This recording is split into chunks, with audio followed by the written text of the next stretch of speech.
أشهد أن محمد رسول الله.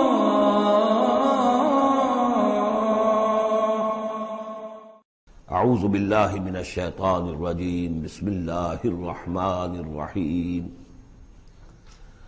سبح للہ ما فی السماوات والارض وهو العزیز الحکیم۔ لہ ملک السماوات والارض یحیی ویمیت وہو علی کل شیء قدیر۔ هو الاول والآخر والظاہر والباطن وهو بكل شیء علیم۔ صدق اللہ العظیم۔ رب اشرح لی صدری ویسر لی امری واحلل عقدۃ من لسانی یفقہوا قولی۔ اللہم ربنا الہمنا رشدنا واعذنا من شرور انفسنا۔ اللہم ارنا الحق حقا وارزقنا اتباعہ وارنا الباطل باطلا وارزقنا اجتنابہ۔ اللہم وفقنا لما تحب وترضى وتقبل منا فإنك خیر المتقبلین۔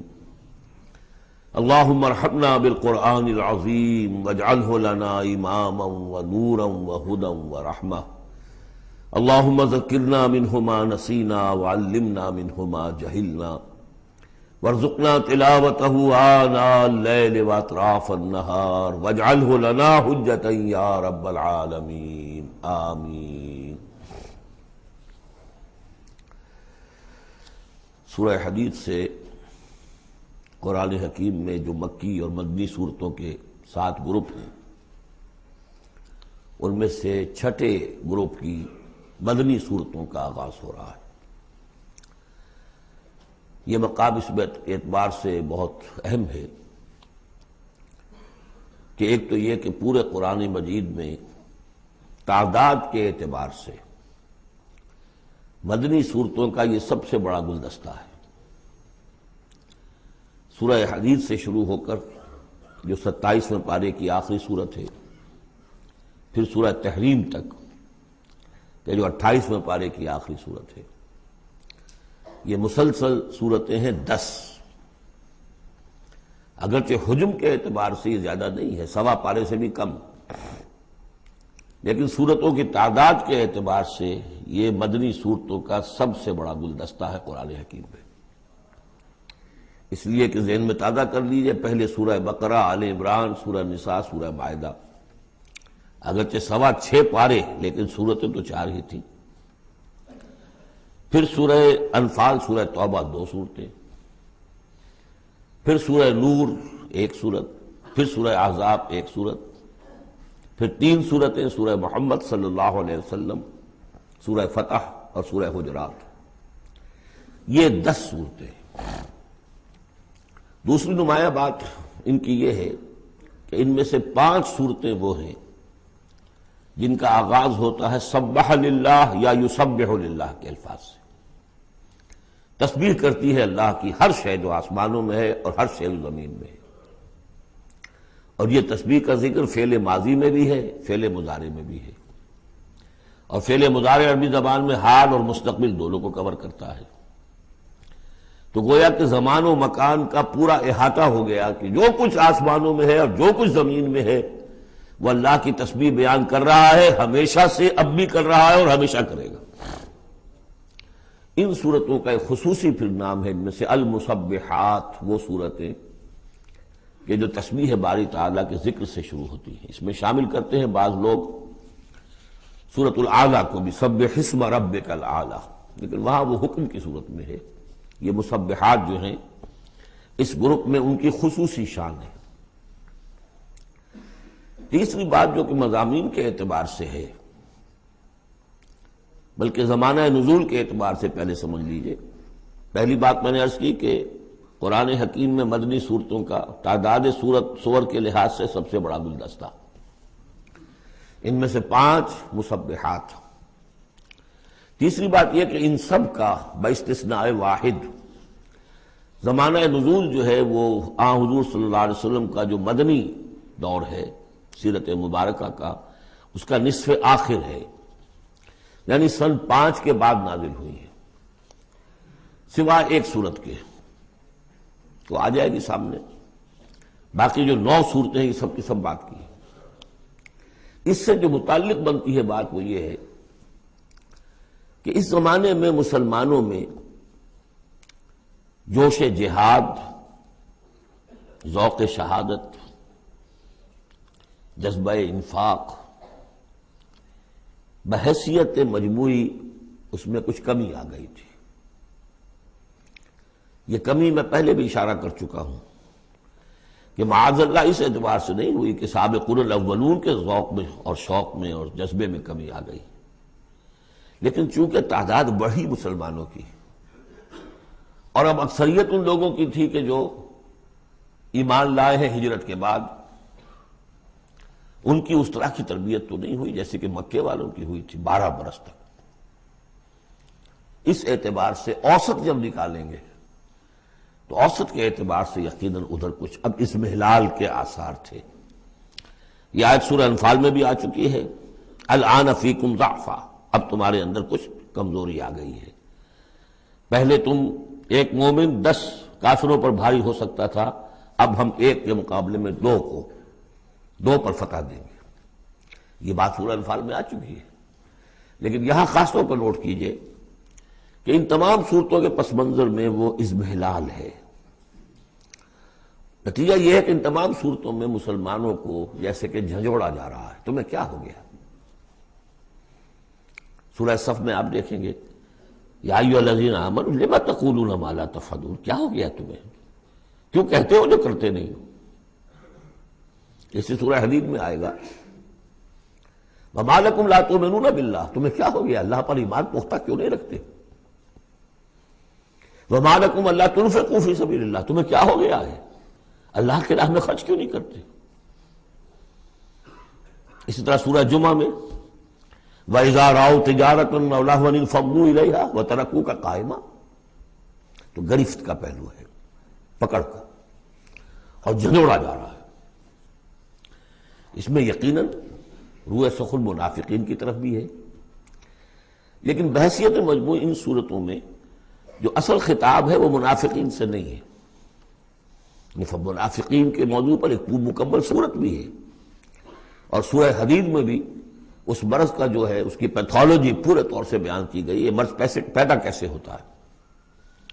لیکن یہ ہے کہ عام طور پر جو روح سخن ہے وہ ضعفاء کی طرف ہے، کمزور مسلمان، منافق نہیں، یعنی جن کا ایمان اتنا قوی نہیں ہے کہ ہر چہ بعد آباد۔ اور یہ میں آپ سے عرض کر چکا ہوں، یہ فرق تو شروع سے بھی تھا۔ السابقون الاولون من المہاجرین والانصار والذین اتبعوہم باحسان رضی اللہ عنہم ورضوا عنہ، اس درجے کے لوگوں میں بھی سب کے سب ایک جیسے تو نہیں تھے، وہ درجات تو بلند ترین ہے، رضی اللہ عنہم ورضوا عنہ، تو فرق تو تھا۔ اور اگر حفظ مراتب نہ کنی زندگی، تو ان درجات کا جب تک کہ آپ لحاظ نہ رکھیں اور نہ سمجھیں تو بات سمجھ میں نہیں آئے گی۔ اس پہلو سے یہاں اصل خطاب جو منافقین سے نہیں ہے، یعنی یہ سورہ نساء اور سورہ توبہ اس کا جو رنگ ہے اس میں اصل خطاب منافقین سے ہے، یہاں وہ بات نہیں ہے، ضعفاء، کمزور۔ اس اعتبار سے آج کے مسلمانوں کے لیے اہم ترین حصہ قرآن حکیم کا یہ 10 صورتیں ہیں۔ آج کا ایک مسلمان ان 10 صورتوں کو سمجھ لے جو گویا پورے قرآن کا خلاصہ اس کو مل جائے گا۔ ایک تو اس اعتبار سے بھی کہ جیسے میں نے عرض کیا نفاق کا مضمون آیا سورہ نساء میں، سورہ مائدہ میں، سورہ توبہ میں، اور بھی صورتوں میں آیا، سورہ قتال سے شروع ہو گیا۔ لیکن یہ کہ ایک چھوٹی سی صورت ہے 11 آیتوں کی اس مجموعے میں، سورۃ المنافقون، وہ خلاصہ ہے اس پوری بحث کا۔ ایمان کی بحث تو مکی صورتوں میں 2/3 قرآن مکی صورتوں پہ مشتمل ہے۔ اب اس میں التذکیر میں آلاء اللہ جو ہے وہ نکال دیجئے تو ساری بحث ایمان ہی کی تو ہے، توحید کی، آخرت کی، معاد کی، بعث بعد الموت کی، رسالت کی۔ اتنی لمبی چوڑی بحث کو سورہ تغابن 18 آیات پر مشتمل ایک صورت ہے۔ واقعہ یہ ہے کہ خلاصہ نکال دیا گیا، اتر کشید کر کے رکھ دیا گیا۔ تو ایک تو اس اعتبار سے بھی کہ اگر ان صورتوں کو سمجھ لیا جائے تو پورے قرآن کا خلاصہ سمجھ لیجئے کہ ان میں موجود ہے، سوا پارہ ہے، سوا پارے سے بھی کم ہے۔ اور دوسرے اس اعتبار سے کہ آج جو ہم مسلمان ہیں تو ہم تو در حقیقت نسلی مسلمان ہیں کہ ہم چونکہ بائی ایکسیڈنٹ آف برتھ، ایک حادثہ ہے یہ، ہمارے لیے اس میں کوئی فیصلہ تو نہیں تھا کہ ہم مسلمان ماں باپ کے گھر پیدا ہوں گے، اس بات نن آف اوور چوائس، اللہ نے ہمیں پیدا کر دیا مسلمان ماں باپ کے گھر، تو ہم نے اللہ، رسول، آخرت، نماز، روزہ یہ بچپن ہی سے سیکھ لیا، لیکن وہ ایمان، قلبی یقین والا ایمان، وہ تو شاذ ہی کسی کو نصیب ہوتا ہے۔ ڈھونڈ اب اس کو چراغ رخ زیبا لے کر، لہذا ہماری عظیم اکثریت اس وقت منافق بھی نہیں ہے، ہم دھوکہ دینے کے لیے تو نہیں ایمان لائے ہم، الحمدللہ منافق اس معنی میں نہیں ہے، تو ہماری عظیم اکثریت جو ہے وہ اس کیٹیگری میں فال کرتی ہے جو سورہ حجرات میں ہم پڑھ آئے ہیں، قالت الاعراب آمنا قل لم تؤمنوا ولكن قولوا اسلمنا ولما يدخل الايمان في قلوبكم، اور وہاں میں بتا چکا وہ منافقین کا تذکرہ نہیں ہے، اس لیے کہ آگے فرما دیا وَإِن تُطِيعُوا اللَّهَ وَرَسُولَهُ لَا يَلِتْكُم مِّنْ أَعْمَالِكُمْ شَيْئًا، حالانکہ بہت بڑے علماء بھی اس مغالطے میں مبتلا ہو گئے، منافقین کا تذکرہ وہ نہیں ہے، وہ مسلمان کے جو مسلمان ہیں بس ہیں مسلمان، چاہے اس وجہ سے ہے کہ پورا قبیلہ اسلام لا رہا تھا تو چلو بھائی اب چلو ہم بھی ایمان لے آئے، اور چاہے اس وجہ سے کہ ہم مسلمان ماں باپ کے گھر پیدا ہو گئے، کوئی ڈفرنس نہیں ہے، لیکن نیت میں بھی کوئی دھوکہ دینا نہیں ہے۔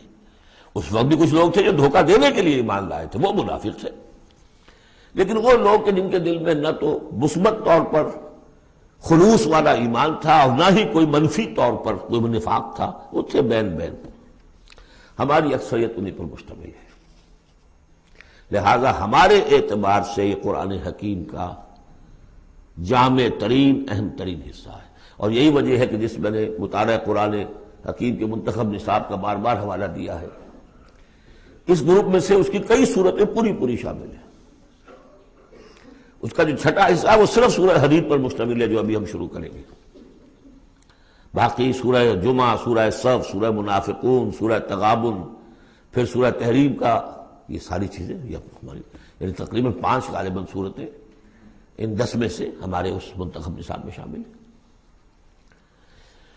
ان مسبحات میں سے بھی سورہ حدید جو ہے اس کو کہیے کہ ام المسبحات، اہم ترین صورت، بلند ترین صورت، اور میں تحدیثاً للنعمہ عرض کر رہا ہوں کہ بارہا میں نے یہ کہا ہے کہ اللہ کا بہت بڑا فضل و کرم مجھ پر ہوا ہے کہ میں یہ بھی کہہ سکتا ہوں کہ اللہ نے یہ صورت مجھے عطا فرمائی ہے، اس پر میرا غور و فکر، سوچ بچار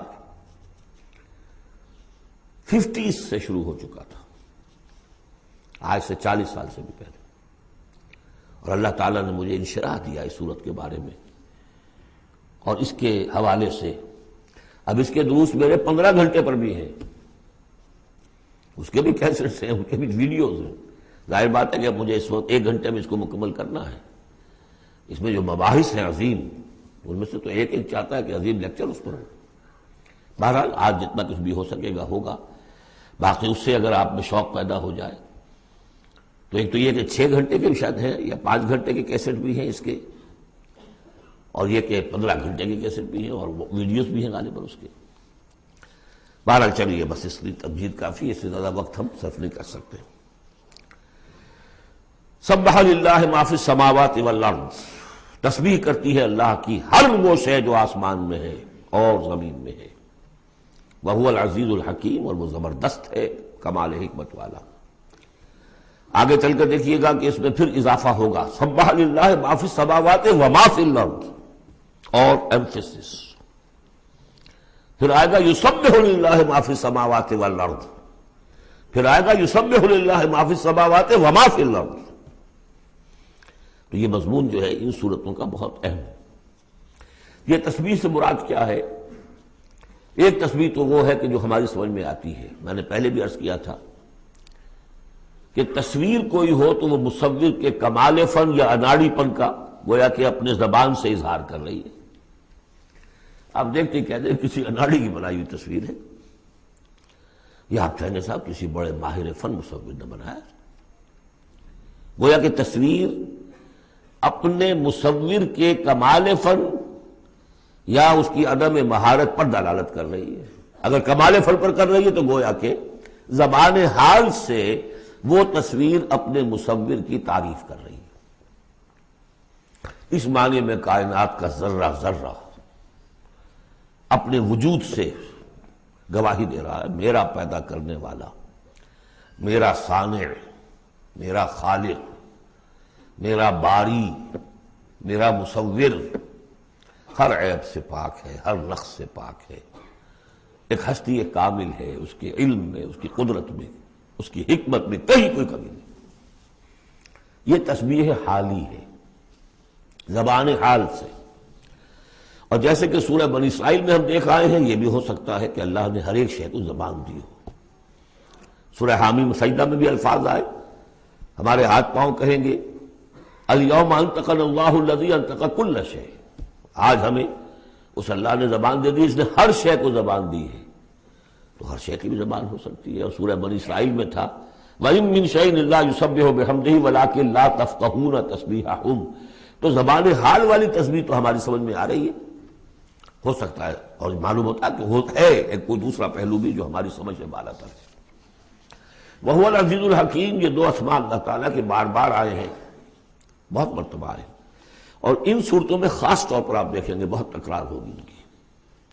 اس کی وجہ کیا ہے کہ ایک تو یہ کہ یہ دو اسماء جو ہیں اس اعتبار سے ان کا جوڑا جو ہے معنوی اعتبار سے بہت اہم ہے. العزیز وہ ہستی کہ جس کا اختیار مطلق ہے، لیکن ہمارا تصور یہ ہے کہ جہاں اختیار زیادہ آ جاتا ہے کرپشن آ جاتی ہے. چنانچہ پولیٹیکل سائنس کا تو ایکسیم ہے، یہ فارمولا ہے، authority tends to corrupt and absolute authority corrupts absolutely. لہذا ساری جو کوشش ہوتی ہے دستور بنایا جاتا ہے چیکس اینڈ بیلنسز. جہاں اختیار ہے وہاں پہ کوئی چیکس اینڈ بیلنسز بھی ہونے چاہیے. اللہ پر کوئی چیک اینڈ بیلنس ہو ہی نہیں سکتا، کس کا ہوگا؟ تو وہ اختیار مطلق العزیز، اس کو بیلنس جو شے کر رہی وہ الحکیم بھی ہے، اس کی حکمت بھی کامل ہے. اس کا کوئی فعل، اس کا کوئی فیصلہ، اس کا کوئی عمل حکمت سے خالی نہیں. یہ دونوں گویا کہ ایک دوسرے کے ساتھ ہے، العزیز الحکیم. لہو ملک السماوات والارض. کیونکہ اس سورہ مبارکہ میں خاص طور پر دین ایک دین کی حیثیت سے کہ جس میں ایک نظام، پورا نظام زندگی آئے اور حکومت بھی اس کے اندر شامل ہو، اللہ کی حکومت، لہذا یہ شانیں جو ہے خاص طور پر نمایاں کی جائیں گی. لہو ملک السماوات والارض، اس کے لیے ہے آسمانوں اور زمین کی بادشاہی. یحیی و یمیت، وہی زندہ رکھتا ہے وہی مارتا ہے. وَهُوَ عَلَىٰ كُلِّ شَيْءٍ قَدِيرٌ، وہ ہر چیز پر قادر ہے. اس سورہ مبارکہ کی پہلی 6 آیات میں اللہ تعالیٰ کے اسماء و صفات کا جو ذکر ہو رہا ہے وہ پورے قرآن میں اس اعتبار سے منفرد ہے کہ بلند ترین سطح پر انتہائی جامعیت کے ساتھ فلسفے اور منطق کی بلند ترین سطح پر ہے. لیکن میرے پاس وقت نہیں ہے کہ میں تفصیل میں جا سکوں. تیسری آیت اس کی وہ ہے جس کے بارے میں نے آپ کو پہلے سنایا تھا، امام راضی کا قول کہ آ کر کھڑے ہو گئے اس مقام پر جیسے کہ خوف زدہ ہو انسان، دہشت زدہ. هو الاول والآخر والظاہر والباطن وهو بكل شيء علیم. وہی اول ہے، وہی آخر ہے، وہی ظاہر ہے، وہی باطن ہے. کیا سمجھے اس کو؟ وہی وہ ہے، پھر یہ کیا ہے؟ غالب کا بڑا پیارا شعر ہے، جبکہ تجھ میں نہیں کوئی موجود، پھر یہ ہنگامہ ہے خدا کیا ہے؟ وہی اول، وہی آخر، وہی ظاہر، وہی باطن. یہ ہے وہ مقام جس پر کہ آ کر کھڑے ہو گئے امام راضی. اعلم ان ھذا المقام مقام غامض مہیب عمیق. خبردار، ہوشدار کہ رہبر دم تیغست قدم رہا، ہوشیار ہو جاؤ، تلوار کی دھار پر قدم آ گیا ہے تمہارا. یہ ہے وہ مسئلہ کہ جس کو ہمارے بعض صوفیہ وحدت الوجود سے تعبیر کرتے ہیں، لیکن یہ فلسفے کا مشکل ترین مسئلہ ہے۔ وحدت وجود کی ایک تعبیر وہ بھی ہے جو کفر ہے، شرک ہے، اموست، جس کے کفر اور شرک ہونے میں کسی کو اختلاف نہیں، لیکن یہ کہ یہ عام لوگوں کی سمجھ میں آنے والی بات ہے نہیں۔ میں نے امکانی حد تک سمجھایا ہے اور مجھے اطمینان ہے، اور مجھے اس کی سند حاصل ہوئی تھی پروفیسر یوسف سلیم چشتی صاحب سے۔ ایک مرتبہ انہوں نے میرا اسی صورت کا درس سنا، انہوں نے کہا کہ بھائی مجھے 50 سال ہو گئے اس وحدت وجود کو پڑھتے پڑھاتے سمجھتے سمجھاتے، لیکن تم نے اپنے ایک اس درس قرآن میں جس طرح اس کو واضح کیا میں آج تک نہیں کر سکا۔ یہ الفاظ تھے پروفیسر یوسف سلیم چشتی صاحب کے۔ بہرحال اب اس میں یوں سمجھ دیجئے یہ کائنات حادث ہے، ہم جانتے ہیں کہ حادث ہے، ہمیشہ سے تو نہیں ہے۔ پہلے کون تھا؟ اللہ تھا۔ تو کائنات کا آغاز کہاں سے ہوا؟ اللہ سے۔ پھر ہم پڑھائے ہیں کل من علیہا فان ویبقی وجہ ربک ذو الجلال والاکرام، ایک وقت آئے گا کچھ نہیں رہے گا، وجہ ربک ذو الجلال والاکرام رہ جائے گا۔ تو آخر کون ہوا؟ اللہ۔ اب یہ اول و آخر کے مابین جو ہے اس کا ظاہر بھی وہ ہے، باطن بھی وہ ہے۔ یہ بہت مشکل مسئلہ ہے، لیکن یہ کہ اس کو ایک حدیث نے عام لوگوں کے لیے آسان کر دیا ہے۔ حضور یہ دعا کرتے تھے، اے اللہ انت الاول فلیس قبلک شیء، تو وہ پہلا ہے کہ جس سے پہلے کوئی شے نہیں تھی، وانت الآخر فلیس بعدک شیء، تو وہ آخر ہے کہ تیرے بعد کچھ نہیں، وانت الظاہر فلیس فوقک شیء، تو سے اوپر کوئی شے نہیں، وانت الباطن فلیس دونک شیء۔ بہرحال اس کو اسی حد تک اس وقت رکھیے، جن کو زیادہ شوق ہو جائے وہ پھر میرے وہ تفصیلی کیسٹس کی طرف رجوع کریں۔ هو الاول والآخر والظاہر والباطن وهو بكل شيء علیم، وہ ہر چیز کا علم رکھتا ہے۔ اب تو واضح ہو گیا ہے ہی وہ۔ اس سے پہلے ہم پڑھا تھے نحن اقرب الیہ من حبل الورید، تو اس حوالے سے یہ دو صفات اللہ کی خاص طور پر آپ دیکھیں گے قرآن میں، علی کل شیء قدیر بکل شیء علیم، دو چیزیں آئیں گی خاص طور پر، ہر چیز کا علم رکھنے والا، ہر چیز پر قادر۔ هو الذی خلق السماوات والارض فی ستۃ ایام، وہی ہے جس نے بنائے آسمان اور زمین 6 دنوں میں، ثم استوى علی العرش، پھر متمکن ہوا تخت حکومت پر، عرش پر۔ یعلم ما یلج فی الارض، یہ پہلے بھی آیت آ چکی ہے سورہ فاطر میں غالباً یا سورہ سبا میں۔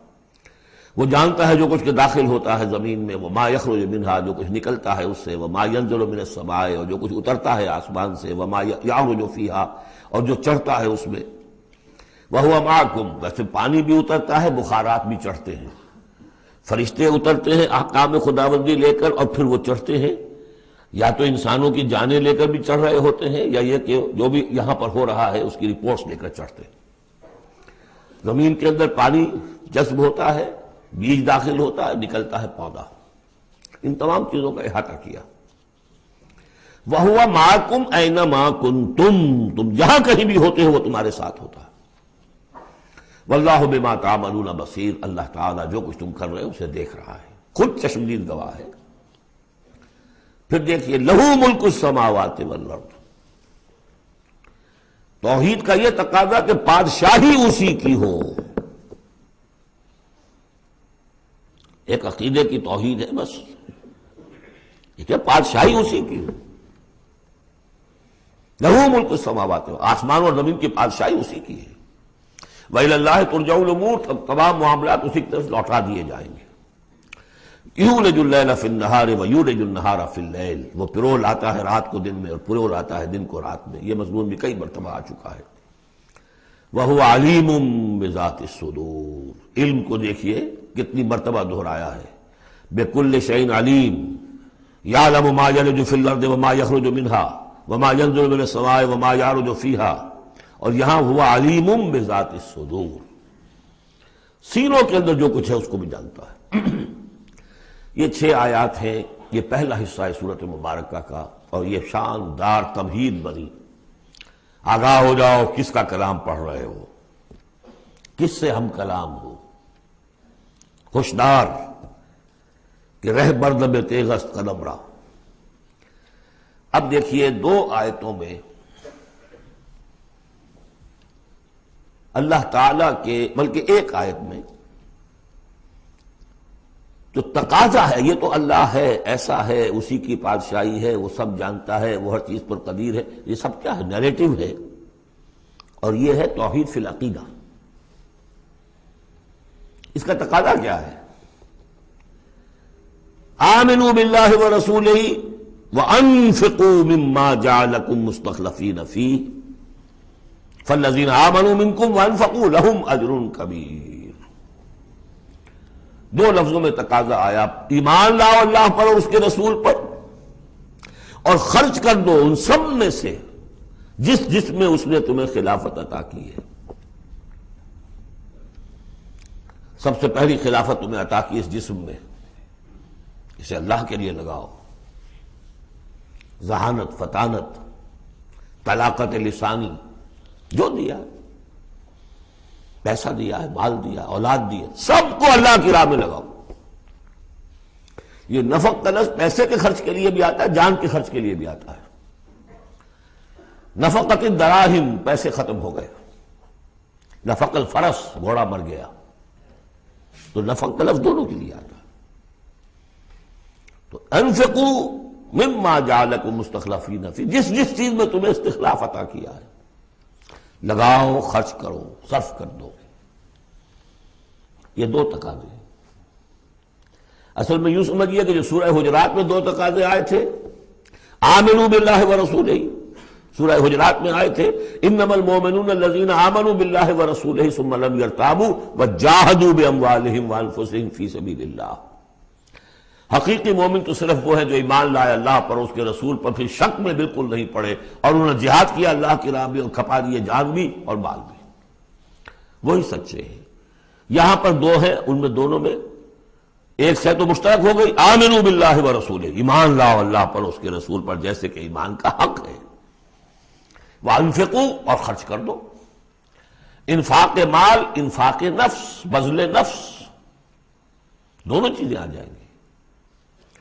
مما جعلکم مستخلفین فیہ، اب اگر یہ دو کام کر دو تو تمہارے وارے نیارے ہیں، تم کامیاب ہو۔ فالذین آمنوا منکم وانفقوا لہم اجر کبیر، تو جو تم میں سے یہ دو تقاضے پورے کر دیں، ایمان لائیں جیسے کہ ایمان کا حق ہے، یقین والا ایمان، اور انفاق کر دیں، خرچ کر دیں، لگا دیں، کھپا دیں، اپنے آپ کو بھی اور اپنی تمام جو بھی کچھ اپنی ملکیت ہے، جو ساز و سامان ہے، لہم اجر کبیر۔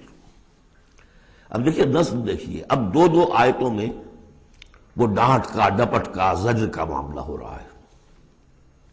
وَمَا لَكُمْ لَا تُؤْمِنُونَ بِاللَّهِ، تمہیں کیا ہو گیا ہے، کیوں نہیں ایمان رکھتے اللہ پر؟ وَالرَّسُولُ يَدْعُوكُمْ لِتُؤْمِنُوا بِرَبِّكُمْ، جبکہ ہمارے رسول محمد صلی اللہ علیہ وسلم تمہیں دعوت دے رہے ہیں، وہ ابھی موجود ہیں تمہارے مابین، تمہیں کیا ہو گیا؟ وہ تمہیں دعوت دے رہے ہیں کہ تم ایمان رکھو اپنے رب پر۔ وَقَدْ أَخَذَ مِيثَاقَكُمْ، اور دیکھو تم سے عہد لے چکا ہے تمہارا رب۔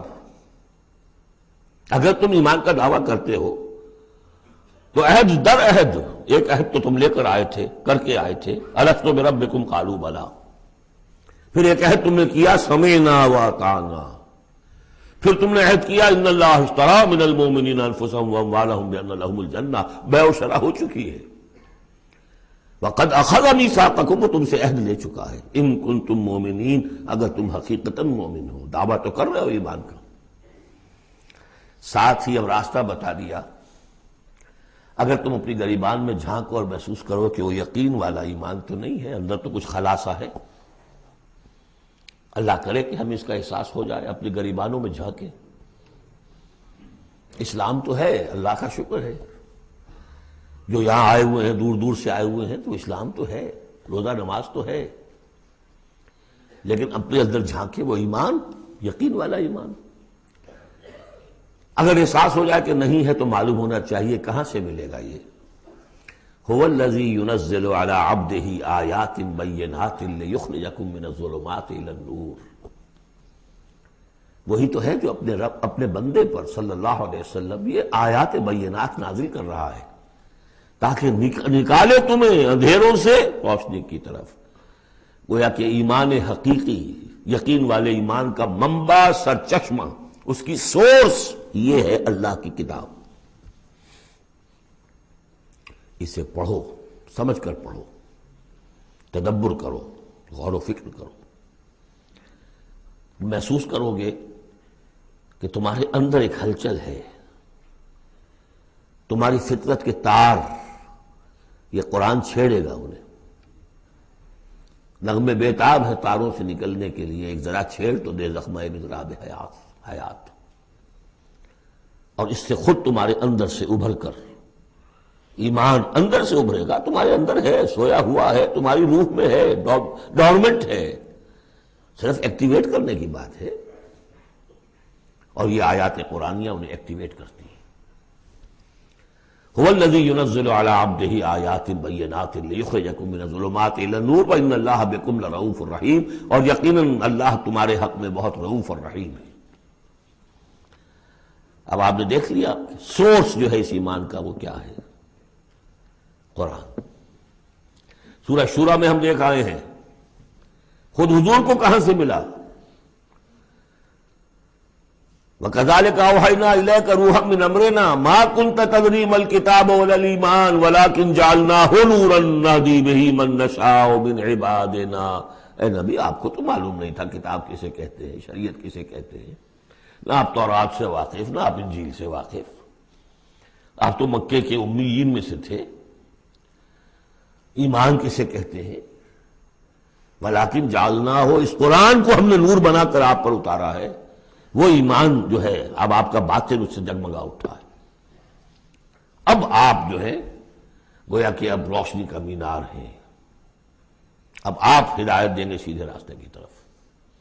اسی کو مولانا ظفر علی خان نے کہا ہے بہت خوبصورتی لیکن بہت سادگی سے، وہ جنس نہیں ایمان جسے لے آئیں دکانیں فلسفہ سے، ڈھونڈے سے ملے گی عاقل کو یہ قرآن کے سپاہ۔ اچھا، ایک بات تو ہو گئی کہ تم ایمان کیوں نہیں، تمہارا پختہ کیوں نہیں ہے، یہ دلمل یقین ایمان کیوں لیے پھر رہے ہو، یہ شکوک و شبہات کے کانٹے جس میں چبھے ہوئے ہیں اس ایمان کے ساتھ گزارا کیوں کر رہے ہو؟ اگر اس میں کمی ہے تو پہلے اس کمی کو پورا کرو، چھوڑ دو دھندے، کچھ دن نکال لو، ایک سال نکال لو اپنی زندگی میں سے کہ کم سے کم اتنی عربی سیکھ لیں کہ یہ قرآن ہمارے دلوں کے تاروں کو چھیڑ سکے۔ وہ اسی وقت ہوگا تیرے ضمیر پہ جب تک نہ ہو نزول کتاب، گرہ کشا ہے درازی نہ صاحب کشاف۔ انسپیریشن قرآن سے ترجمے سے نہیں مل سکتی، ناممکن ہے۔ مفہوم سمجھ لیں گے، دماغ میں کچھ چیزیں آ جائیں گی، لیکن وہ جو قلب کو متحرک کرنا ہے، اس کو انسپائر کرنا ہے، وہ اسی وقت ہوگا۔ اب دوسری ڈانٹ، وَمَا لَكُمْ أَلَّا تُنْفِقُوا فِي سَبِيلِ اللَّهِ، تمہیں کیا ہو گیا، خرچ کیوں نہیں کرتے اللہ کی راہ میں؟ وَلِلَّهِ مِيرَاثُ السَّمَاوَاتِ وَالْأَرْضِ، آسمان اور زمین کی ساری وراثت تو بالآخر اللہ ہی کے لیے رہ جائے گی، تمہارے پاس رہ جائیں گے یہ محل، یہ کوٹھیاں، یہ فیکٹریاں، تم آج ہو کل نہیں ہوگے، جو اگلے ہوں گے وہ بھی پھر نہیں ہوں گے، کائنات تو اسی کی ہے، وارث وہی ہے، الوارث وہی تو ہے، اور تم سینت سینت کے رکھ رہے ہو۔ وَمَا لَكُمْ أَلَّا تُنْفِقُوا فِي سَبِيلِ اللَّهِ، اور انفاق میں نوٹ کر لیجیے، میں بتا چکا ہوں کہ انفاق کے اندر انفاق مال بھی ہے، انفاق نفس بھی ہے، بذل نفس، جان کھپانا، وہ واضح ہو جائے گا۔ وَلِلَّهِ مِيرَاثُ السَّمَاوَاتِ وَالْأَرْضِ لَا يَسْتَوِي مِنْكُمْ مَنْ أَنْفَقَ مِنْ قَبْلِ الْفَتْحِ وَقَاتَلَ، برابر نہیں ہے تم میں سے وہ جنہوں نے انفاق کیا اور قتال کیا فتح سے پہلے۔ قتال آ گیا، جان کھپانے کے لیے میدان میں آئے۔ انفاق جو کہا تھا آیت نمبر 7 میں، وہ صرف مال کا نہیں، جان کا بھی ہے، اور انفاق کے جان جو ہے اس کا سب سے بڑا موقع کیا ہے؟ جنگ، جہاں آپ نقد جان ہتھیلی پر رکھ کر حاضر ہوتے۔ وہ تو اگر جان بچ جائے تو گویا کہ بونس ہے، ورنہ جو جاتا ہے جنگ میں وہ پورا رسک لے کر جاتا ہے۔ اب یہاں بات یہ بتائی گئی کہ جو فتح سے پہلے ایمان لائے تھے جبکہ اسلام کمزور تھا اور انہوں نے قتال کیا اس وقت جبکہ مسلمانوں کی طاقت بہت کم تھی، ان کا درجہ اولئک اعظم درجۃ من الذین آمنوا من الذین انفقوا من بعد وقاتلوا، ان کا بہت اونچا درجہ ہے، بہت عظیم درجہ ہے ان لوگوں کے مقابلے میں کہ جنہوں نے انفاق کیا اور قتال کیا فتح کے بعد۔ وَكُلًّا وَعَدَ اللَّهُ الْحُسْنَىٰ، اب فتح کے بعد سے صاف ظاہر ہو رہا ہے کہ یہ صورت کم سے کم سن 6 کے بعد نازل ہوئی ہے، اس لیے کہ فتح تو پہلی جو ہے وہ سن 6 میں صلح حدیبیہ کی شکل میں حاصل ہوئی ہے، اِنَّا فَتَحْنَا لَكَ فَتْحًا مُبِينًا، اور پھر جو ظاہری فتح تھی وہ تو فتح مکہ ہے، وہ سن 8 میں ہے۔ یہاں فرمایا جا رہا ہے جن لوگوں نے قتال کیا انفاق کیا فتح سے پہلے ان کا درجہ بہت بلند ہے ان سے جنہوں نے انفاق کیا اور قتال کیا بعد میں، اگرچہ کل وعد اللہ الحسنیٰ، سب سے اللہ کا وعدہ ہے بہت اچھا، واللہ بما تعملون خبیر، اور جو کچھ تم کر رہے ہو اللہ اس سے باخبر ہے۔ اب آئی پکار، اس کو اب کھلے دل سے بیدار دل سے سنیے۔ میرا خالق آپ کا خالق، میرا مالک آپ کا مالک، اس کائنات کا مالک، من ذا الذی یقرض اللہ قرضا حسنا، کون ہے وہ جو اللہ کو قرض حسنا دے؟ ہے ہمت دینے کی؟ من ذا الذی یقرض اللہ قرضا حسنا فیضاعفہ لہ، اللہ اس کے لیے اسے دگنا بھی کرتا رہے گا، وَلَهُ أَجْرٌ عَظِيمٌ، اور ان کے لیے بہت بڑا اجر بھی ہوگا۔ لگاؤ اپنی مال اللہ کے راہ میں، لگاؤ اور کھپاؤ، اپنی جانیں اللہ کی راہ میں لگاؤ اور کھپاؤ، اور جان لیجئے کہ جان کا کھپنا اور مال کا کھپنا ایک یہ کہ شہادت یا موت سے پہلے تو برابر چیز ہے۔ آپ اپنی جان کی قوت، صلاحیت، ذہانت، فطانت یہ خرچ کرتے ہیں تو مال کماتے ہیں نا، اور مال آپ کے پاس ہو تو آپ جس کو چاہیں امپلائے کر لیں، ذہانت، صلاحیت، فطانت سب آپ خرید سکتے ہیں پیسے سے۔ تو اگر کسی نے وقت لگایا ہے تو مال لگایا ہے، ٹائم از منی، اپنی جان کما رہا ہے تو وہ مال لگا رہا ہے، اس لیے کہ اسی جان کو کما کر وہ مال کما سکتا تھا۔ اس لیے انفاق جان، انفاق ہے مال، یہ ایک شے۔ یوم تری المؤمنین، اب جو نقشہ کھینچا جا رہا ہے یہ ہے وہ نقشہ جس کو ہمارے ہاں کہا جاتا ہے پل صراط۔ کوئی ایسا مرحلہ آنا ہے جہاں کفار کا تو معاملہ علیحدہ ہو چکا، کوئی بڑی چھلنی لگی تھی، کفار تو نکل چکے، اب جو دنیا میں مسلمان سمجھے جاتے تھے وہ آگے آئے ہیں۔ آپ کو معلوم ہے جہاں کرشرز لگے ہوتے ہیں، پتھروں کو توڑ کے بجری بناتے ہیں تو اس میں مختلف سوراخوں کی وہ چھلنیاں لگی ہوتی ہیں، پہلے 1 انچ سے زیادہ کا پتھر جو ہے وہ علیحدہ ہو جائے گا، پھر ½ انچ والا علیحدہ ہو جائے گا، پھر 1/4 انچ والا علیحدہ ہو جائے گا، وغیرہ وغیرہ۔ تو وہاں پر بھی کوئی مستقل کوئی چھلنیاں، ایک چھلنی لگ چکی، کافر تو گئے، اب رہ گئے مسلمان۔ ان میں ذرا چھانٹی کرنی ہے کہ ان میں صاحب ایمان کون ہے اور منافق کون ہے۔ اس کے لیے پل صراط کوئی جگہ ہے جہاں سے گزرنا ہوگا، گھپ اندھیرا ہوگا اور اس کے نیچے ہوگی جہنم، گھپ اندھیرا، اور جن کے پاس ایمان تھا دنیا میں انہیں روشنی مل جائے گی، یہاں ان کے قلب سے روشنی نکل رہی ہوگی۔ اعمال صالحہ کیے تھے داہنے ہاتھ سے تو یہاں پہ ان کا نور ہوگا، وہ اپنی اس روشنی میں راستہ پار کر کے جنت میں پہنچ جائے گی۔ اور جن کے پاس یہ روشنی نہیں تھی، چاہے وہ مسلمانوں میں شریک تھے، چاہے مسلمانوں کے قائد ہوں، بہت بڑے قائد ہوں، لیکن اگر وہ نور ایمان سے محروم تھے اور اعمال صالحہ کی کوئی پونجی نہیں تھی، انہیں روشنی نہیں ملے گی، وہ ٹھوکریں کھاتے ہوئے گریں گے اور جہنم میں جائیں گے۔ یہ ہے نقشہ۔ یہ نقشہ یہاں پر تفصیل سے کھینچا گیا ہے، پھر دوبارہ آخری جو سورت ہے سورۃ تحریم، اس میں پھر اس کا تذکرہ آئے گا۔ یوم تری المؤمنین والمؤمنات یسعی نورہم بین ایدیہم وبایمانہم، جس دن کہ تم دیکھو گے مومن مردوں اور مومن عورتوں کو کہ ان کا نور دوڑتا ہوا ہوگا ان کے سامنے اور داہنی طرف، سامنے نور ایمان اور داہنی طرف نور اعمال صالحہ۔ بشراکم الیوم جنات تجری من تحتها الانہار خالدین فیہا، ان سے کہا جائے گا آج تمہارے لیے بشارت ہے ان جنتوں کی جن کے نیچے نہریں بہہ رہی ہیں اور تم رہو گے اس میں ہمیشہ ہمیشہ، ذالک هو الفوز العظیم، یقیناً یہی بہت بڑی کامیابی ہے۔ یوم یقول المنافقون والمنافقات، جس دن کے کہیں گے منافق مرد اور منافق عورتیں، للذین آمنوا، ان اہل ایمان سے، انظرونا، ذرا ٹھہرو، ہمارا انتظار کرو، نقتبس من نورکم، تمہاری روشنی سے ہم بھی فائدہ اٹھا لیں۔ ہمارے پاس تو کوئی نور ہے نہیں، دیکھیے انتہائی دھوپ اندھیرا ہو، کہیں جنگل میں سے گزرنا ہو اور پگڈنڈی ہو، اس پر آپ چل رہے ہو، جس کے پاس ٹارچ ہے وہ تو گویا کہ بادشاہ ہے اس وقت، اور وہ تیز تیز قدم اٹھا رہا ہے، پیچھے والا کہتا ہے کہ بھائی ٹھہرو بھیا، تمہارے پاس تو ٹارچ ہے، ہمیں بھی ساتھ لے کے چلو، وہی نقشہ ہے۔ انظرونا، ہمیں مہلت دو، انتظار کرو ہمارا، ذرا ٹھہرو، کہاں بڑھے چلے جا رہے ہو؟ اقتبس من نورکم، یہی وہ لفظ اقتباس، قبس کہتے ہیں چنگاری کو، کسی چولہے میں سے چنگاری لا کر اپنے چولہے میں آگ جلا دینا، ہم تمہارے اس نور سے فائدہ اٹھا لیں۔ قیل ارجعوا وراءکم فالتمسوا نورا، کہا جائے گا لوٹ جاؤ پیچھے کی طرف اور تلاش کرو نور۔ یہ نور یہاں نہیں ملا، دنیا سے کما کر لایا گیا ہے۔ یہاں قیلا کہا گیا، قالو نہیں کہا گیا۔ اہل ایمان کی شرافت اور مروت سے یہ بعید ہے کہ وہ یہ جواب دے، کوئی کہنے والا ہوگا اللہ کا فرشتہ، قیلا کہا جائے گا، قیل ارجعوا وراءکم، لوٹ جاؤ پیچھے کی طرف، فالتمسوا نورا، اگر ہو سکتا ہے جاؤ دوبارہ دنیا کے اندر، وہاں جا کر ایمان اور عمل صالح کی کمائی کر کے لاؤ تو یہ نور ہوگا۔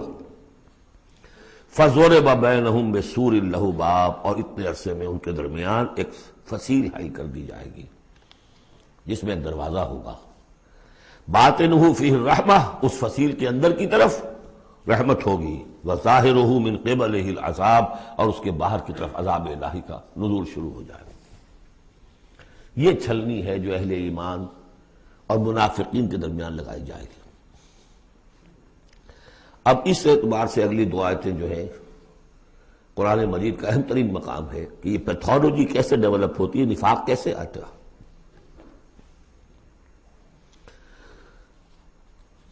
ینادونہم الم نکن معکم، وہ منافق کہیں گے اے مسلمانوں کیا ہم تمہارے ساتھ نہ تھے؟ تمہارے ساتھ مسجد نبوی میں ہم نمازیں پڑھتے تھے، عیدیں پڑھتے تھے، ہم تمہارے ساتھ تھے۔ الم نکن معکم، کیا ہم تمہارے ساتھ نہ تھے؟ قالوا بلا، اب وہ کہیں گے ہاں تھے تو ہمارے ساتھ کیوں نہیں تھے؟ ولکنکم فتنتم انفسکم، تم نے اپنے آپ کو فتنے میں ڈالا۔ فتنہ کیا ہے؟ انما اموالکم واولادکم فتنہ، مال اور اولاد سے ضرورت سے زیادہ محبت، اگر اللہ اور اس کے رسول اور اس کی راہ میں جہاد سے زیادہ محبت ہے اہل و عیال سے اور مال سے، تم نے اپنے آپ کو اپنے ہاتھوں فتنے میں ڈال دیا۔ یہاں ذرا وہ آیت اب یاد کر لیجئے جو سورہ توبہ میں ہم پڑھا ہے، آیت نمبر 24، قل ان کان آباؤکم وابناؤکم واخوانکم وازواجکم وعشیرتکم واموال اقترفتموها وتجارۃ تخشون کسادها ومساکن ترضونها احب الیکم من اللہ ورسولہ وجہاد فی سبیلہ فتربصوا حتی یأتی اللہ بامرہ واللہ لا یہدی القوم الفاسقین۔ اے نبی ان سے کہہ دیجئے کہ اگر تمہیں اپنے باپ اور بیٹے اور بھائی اور بیویاں اور رشتہ دار اور وہ مال جو بڑی محنت سے جمع کیے ہیں، وہ تجارت جس کے کساد کا تمہیں اندیشہ رہتا ہے، اور وہ حویلیاں اور محل جو تمہیں بڑے محبوب ہیں، اگر ان 8 چیزوں کی محبت زیادہ ہے تمہارے دل میں اللہ اور اس کے رسول اور اس کی راہ میں جہاد کی محبت سے، تو جاؤ دفع ہو جاؤ، انتظار کرو یہاں تک کہ اللہ اپنا فیصلہ سنا دے۔ یہ ترازو کس نے ٹلٹ کی ادھر؟ یہ 8 والا پلڑا کیوں ہوا نیچے؟ کیوں نہیں یہ 3 والا نیچے گیا؟ یہ تمہارا فیصلہ ہے، اٹ واز یور چوائس، لہذا فتنتم انفسکم، تم نے خود اپنے آپ کو فتنے میں ڈالا، اور یہ فتنے میں جب ڈالا وَتَرَبَّصْتُمْ، نتیجہ تربص نکلا، وہی جو آیت ختم ہوئی آیت نمبر 24 سورہ توبہ کی، فَتَرَبَّصُوا، گو مگو میں آدمی مبتلا ہو جاتا ہے، چلوں نہ چلوں، بڑھوں نہ بڑھوں، قدم بڑھاتا ہوں تو یہ خطرات آتے ہیں، یہ مصیبتیں آتی ہیں۔ رک جاتا ہوں تو باز پرس ہوتی ہے، پوچھا جائے گا، اچھا چلو جھوٹ بول کے جان بچا لوں گا، اس سے آگے بڑھنا شروع ہوتا ہے بس۔ وَلَٰكِنَّكُمْ فَتَنْتُمْ أَنفُسَكُمْ وَتَرَبَّصْتُمْ وَارْتَبْتُمْ، اور پھر ایک مرحلہ آتا ہے کہ وہ ایمان کی تھوڑی بہت پونجی جو تھی اس میں ریب اور شکوک و شبہات کے کانٹے چڑھنے شروع ہو جاتے ہیں۔ کیا پتہ ہوگی بھی کہ نہیں آخرت؟ یہ دنیا نقد ہے، اس کی لذت نقد، اس کی کلفت نقد، اس کا عیش نقد، اس کی تکلیف نقد۔ پتہ نہیں دنیا ہوگی بھی کہ نہیں، آخرت ہوگی کہ نہیں ہوگی، پھر شکوک و شبہات آئیں گے۔ آخری بات وغرتکم الامانی، پھر تمہیں دھوکہ دیا مزید تمہاری خواہشات نے۔ اللہ بڑا بخشنے والا ہے، اللہ پالنہار ہے، اللہ بخشنہار ہے، ہم کچھ بھی کریں آخر تیرے محبوب کی امت میں ہیں، we are the chosen people of the Lord. غرتکم الامانی، کبھی خیال ہوتا بھی ہے تو یہ تھپکیاں دے دے کر یہ امانی جو ہے یہ سلا دیتی ہے۔ وغرکم باللہ الغرور حتی جاء امر اللہ، یہاں تک کہ اللہ کا فیصلہ آ گیا۔ وغرکم باللہ الغرور، اور تمہیں خوب دھوکہ دیا اللہ کے نام پر اس دھوکے باز نے، شیطان لعین نے۔ یہ سورہ لقمان میں آ چکا ہے۔ فلا یغرنکم الحیات الدنیا ولا یغرنکم باللہ الغرور۔ یہ ہے سٹیجز۔ دنیا، مال، اسباب، اولاد، کاروبار، ان چیزوں میں اتنا انہماک کہ اللہ اور اس کا رسول اور اللہ کی راہ میں جہاد کی جو محبت ہے وہ کم تر ہو جائے۔ یہ نقطہ آغاز ہے۔ یہاں سے تربص سے ریب و شکوک، اور ریب و شکوک سے آگے نفاق۔ فَالْيَوْمَ لَا يُؤْخَذُ مِنْكُمْ فِدْيَةٌ وَلَا مِنَ الَّذِينَ كَفَرُوا، تو آج نہ تم سے کوئی فدیہ قبول کیا جائے گا اور نہ کافروں سے۔ اشارہ کر دیا گیا دنیا میں تم مسلمانوں کے ساتھ تھے، یہاں تمہارا حشر اور کافروں کے ساتھ ہے۔ یہی نفاق کی حقیقت ہے۔ منافق دنیا میں مسلمان شمار ہوتا ہے، قانون میں مسلمان ہے، آخرت میں جا کر پردہ کھلے گا کہ ایمان کی حقیقت تو تھی ہی نہیں، یہ تو ایک عقیدہ تھا، لیے پھرتا تھا، ایک ڈوگما تھا، دل میں وہ بات نہیں تھی۔ وَلَمَّا يَدْخُلِ الْإِيمَانُ فِي قُلُوبِكُمْ، وہ ایمان ابھی تمہارے دلوں میں داخل نہیں ہوا تھا۔ دل کے اندر ایمان نہیں تو نور کہاں سے آ جائے گا؟ اور دل میں ایمان نہیں تو جو نیکی بھی کر رہا ہے وہ دکھاوے کی نیکی ہے، وہ دنیا میں لوگوں کے اندر شہرت حاصل کرنے کی نیکی ہے۔ ہاں ایمان یہاں ہے تو اب نیکی جو ہے اس کے اندر نور ہے۔ فَالْيَوْمَ لَا يُؤْخَذُ مِنْكُمْ فِدْيَةٌ وَلَا مِنَ الَّذِينَ كَفَرُوا مَأْوَاكُمُ النَّارُ وَهِيَ مَوْلَاكُمْ وَبِئْسَ الْمَصِيرُ۔ اب تو تمہارا ٹھکانہ تو آگ ہی ہے، اور وہ بہت برا ٹھکانہ ہے۔ وہی تمہاری مولا ہے، غم خار ہے، دم ساز ہے۔ کوئی اپنا شکوہ شکایت کرنی ہے، کوئی نالا و فریاد، اسی سے کہو جو کچھ کہنا ہے۔ بئس المصیر، اور وہ بہت برا ٹھکانہ ہے۔ اب یہ سب کچھ اگر آپ نے سن لیا تو اب یہ آپ سے ایک اور سوال اللہ تعالیٰ کر رہے ہیں۔ الم یعن للذین آمنوا ان تخشع قلوبہم لذکر اللہ وما نزل من الحق،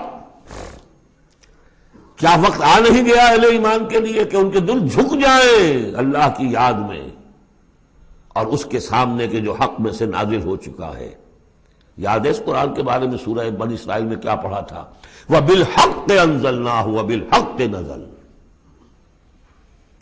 ہم نے اس کو نازل کیا حق کے ساتھ اور یہ نازل ہوا ہے حق کے ساتھ۔ تاخیر، تعویق، یہ کر لوں وہ کر لوں، اس کے بعد بچیوں کے ہاتھ پیلے کرنے ہیں۔ ابھی ذرا بچوں کی تعلیم کا مسئلہ ہے۔ تعلیم کیا؟ دنیا کی تعلیم، نری تعلیم دنیا کی۔ خود ساری عمر گزار دی ہے جن کوچوں کی سیر کرتے ہوئے انہی کوچوں میں داخل کر رہے ہیں اپنی اولاد کو۔ اور ایسے ایسے لوگ بھی ہیں، ایسے ایسے ناسمجھ لوگ، کچی عمر میں برطانیہ بھیج دیا، امریکہ بھیج دیا، اور پھر روتے ہوئے آتے ہیں بچہ بگڑ گیا، بچے نے یہ کر دیا، بچہ وہ ہو گیا۔ یہ تو حال ہے۔ الم یعن للذین آمنوا ان تخشع قلوبہم لذکر اللہ وما نزل من الحق، کیا وقت آ نہیں گیا؟ کس کے منتظر ہو؟ اہل ایمان کے دل جھک جائیں اللہ کی یاد میں اور اس قرآن کے سامنے۔ ولا یکونوا کالذین اوتوا الکتاب من قبل، نہ ہو جائیں ان لوگوں کے مانند جنہیں کتاب دی گئی تھی پہلے۔ فطال علیہم الامد، تو جب ان پر ایک طویل مدت گزر گئی، فقست قلوبہم، تو ان کے دل سخت ہو گئے۔ یاد ہے سورہ بقرہ کی آیت، ثم قست قلوبکم فہی کالحجارۃ او اشد قسوہ، پھر پتھروں کی طرح سخت، اس سے بھی زیادہ سخت۔ وکثیر منہم فاسقون، اور ان کی اکثریت اب فاسقوں پر، فاجروں پر مشتمل ہے۔ دیکھ لو ایک راستہ وہ ہے، اب بھی نہ مڑو گے، اب بھی نہ توبہ کرو گے، اب بھی نہ باز آؤ گے، تو پھر دیکھ لو نشان عبرت کے طور پر وہ موجود ہے قوم۔ ثم قست قلوبکم فہی کالحجارۃ او اشد قسوہ۔ اعلموا، اب ساتھ ہی جہاں یہ ذرا ڈانٹ ڈپٹ کا انداز ہے، ہمت افزائی بھی، گھبراؤ نہیں۔ اگر تم یہ محسوس کرتے ہو کہ دل کی زمین، دل کی کھیتی ایمان کے اعتبار سے بنجر ہے، کچھ نہیں اس میں، تب بھی گھبراؤ نہیں، مایوس نہ ہو۔ اعلموا ان اللہ یحیی الارض بعد موتہا، جان لو اللہ کہا زندہ کر دیتا ہے زمین کو اس کے مرنے کے بعد۔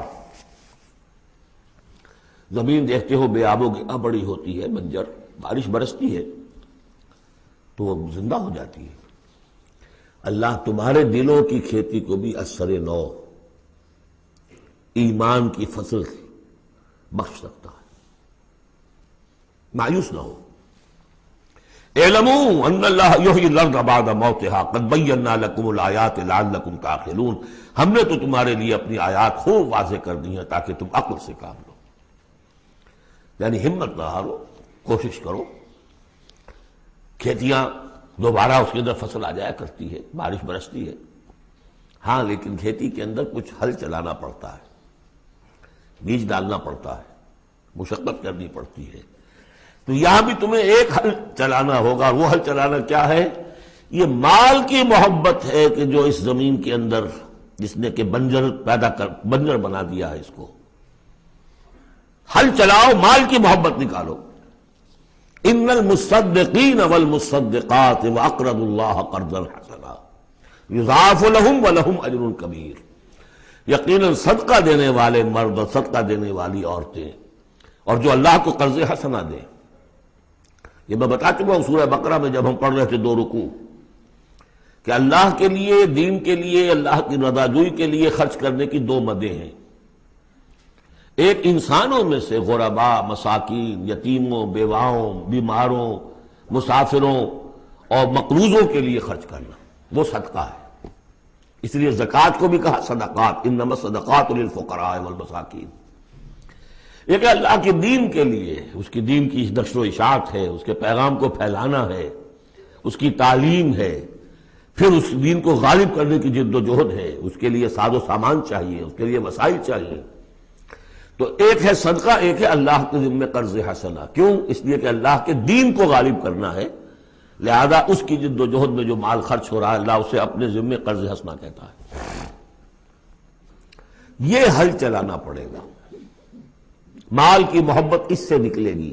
صدقہ دو گے، اللہ کو قرض حسنہ دو گے، تو یہ جو اس نے بریک لگی ہوئی ہے، جیسے گاڑی کو بریک لگی ہوئی ہے اور آپ جو ہے ایکسلریٹر کو دبا رہے ہیں تو وہ تو لاکنگ کرے گی، وہیں کی وہیں کھڑی رہ جائے گی، چلے گی تو نہیں، کیسے چلے؟ بریک لگی ہوئی ہے۔ اس بریک کو کھولو پہلے، اور وہ بریک کیا ہے؟ مال کی محبت۔ اس کا علاج کیا ہے؟ انفاق۔ ان المصدقین والمصدقات واقرضوا اللہ قرضا حسنا یضاعف لهم ولهم اجر کریم والذین آمنوا باللہ ورسلہ اولئک هم الصدیقون والشہداء عند ربہم۔ اب آخری مرتبہ یہ صدیقیت اور شہادت کا بھی مضمون ہمارے ہاں پھر آ گیا۔ اگر یہ بریک کھل گیا، اب گاڑی کو چلاؤ، گاڑی چلے گی، لیکن اب مختلف طبائع کی مناسبت سے اگر تو تمہارا مزاج صدیقین والا ہے، صدیقیت کے مرتبے کو پہنچ جاؤ گے۔ اگر مزاج شہادت والا ہے، شہداء کے مقام کو حاصل کر لو گے۔ اولئک مع الذین انعم اللہ علیہم من النبیین والصدیقین والشہداء والصالحین۔ بریک لگی بھی ہے تو کچھ نہیں ہوگا، مال کی بریک کھولو، گاڑی چلاؤ، جو یہ کر لیں گے والذین آمنوا باللہ ورسولہ، اب ایمان اور اللہ پر اور اس کے رسول پر ایمان کا اب یہ ایکسیلریٹر دباؤ گے تو نتیجہ کیا نکلے گا؟ اولئک ھم الصدیقون والشہداء عند ربہم، انہی میں سے صدیق ہوں گے، انہی میں سے شہداء ہوں گے ان کے رب کے پاس، لہم اجرہم ونورہم، ان کے لیے ہوں گے ان کا اجر اور ان کا نور، اجر بھی ملے گا نور بھی ملے گا۔ نور وہ جو آخرت میں ملنا ہے، میدان حشر میں ملنا ہے، پل صراط پر گزرنے کے لیے ملنا ہے، اور اجر وہ ہے جو جنت میں داخل ہو کر ملے گا۔ لہم اجرہم ونورہم والذین کفروا وکذبوا بآیاتنا اولئک اصحاب الجحیم، اور جن لوگوں نے کفر کیا اور ہماری آیات کو جھٹلایا یہ لوگ ہیں جہنمی۔ اعلموا انما الحیاۃ الدنیا لعب ولہو وزینۃ وتفاخر بینکم وتکاثر فی الاموال والاولاد۔ اب جو چیز بریک تھی اس کو سمجھ لو، بریک کی حقیقت کیا ہے؟ دنیا کی محبت۔ جان لو کہ یہ دنیا کی محبت کیا ہے اس کے سوا کہ کچھ عرصہ کھیل کود میں گزرتا ہے، لعب، بچپن میں اور کسی چیز سے کوئی دلچسپی نہیں ہوتی۔ باپ کا کاروبار ٹھیک چل رہا ہے کہ نہیں چل رہا ہے، بچوں کو اس سے کیا غرض، انہیں تو اپنا کھیل کود کرنا ہے۔ لہو، ذرا سا ٹین ایج آئی تو اب کھیل معصوم کھیل نہیں رہتا، اس میں کچھ سینشول گریٹیفیکیشن شروع ہو جاتی ہے، لہو۔ اور اسی وقت جو ہے زینت، بناؤ سنگھار بہت ہوتا ہے، بہت اس ایج میں مردوں کو بھی خیال ہوتا ہے ٹھیک ٹھاک لباس ہو، پورا جو ہے ہمارے فیشن کے مطابق ہو، ویری سینسٹیو۔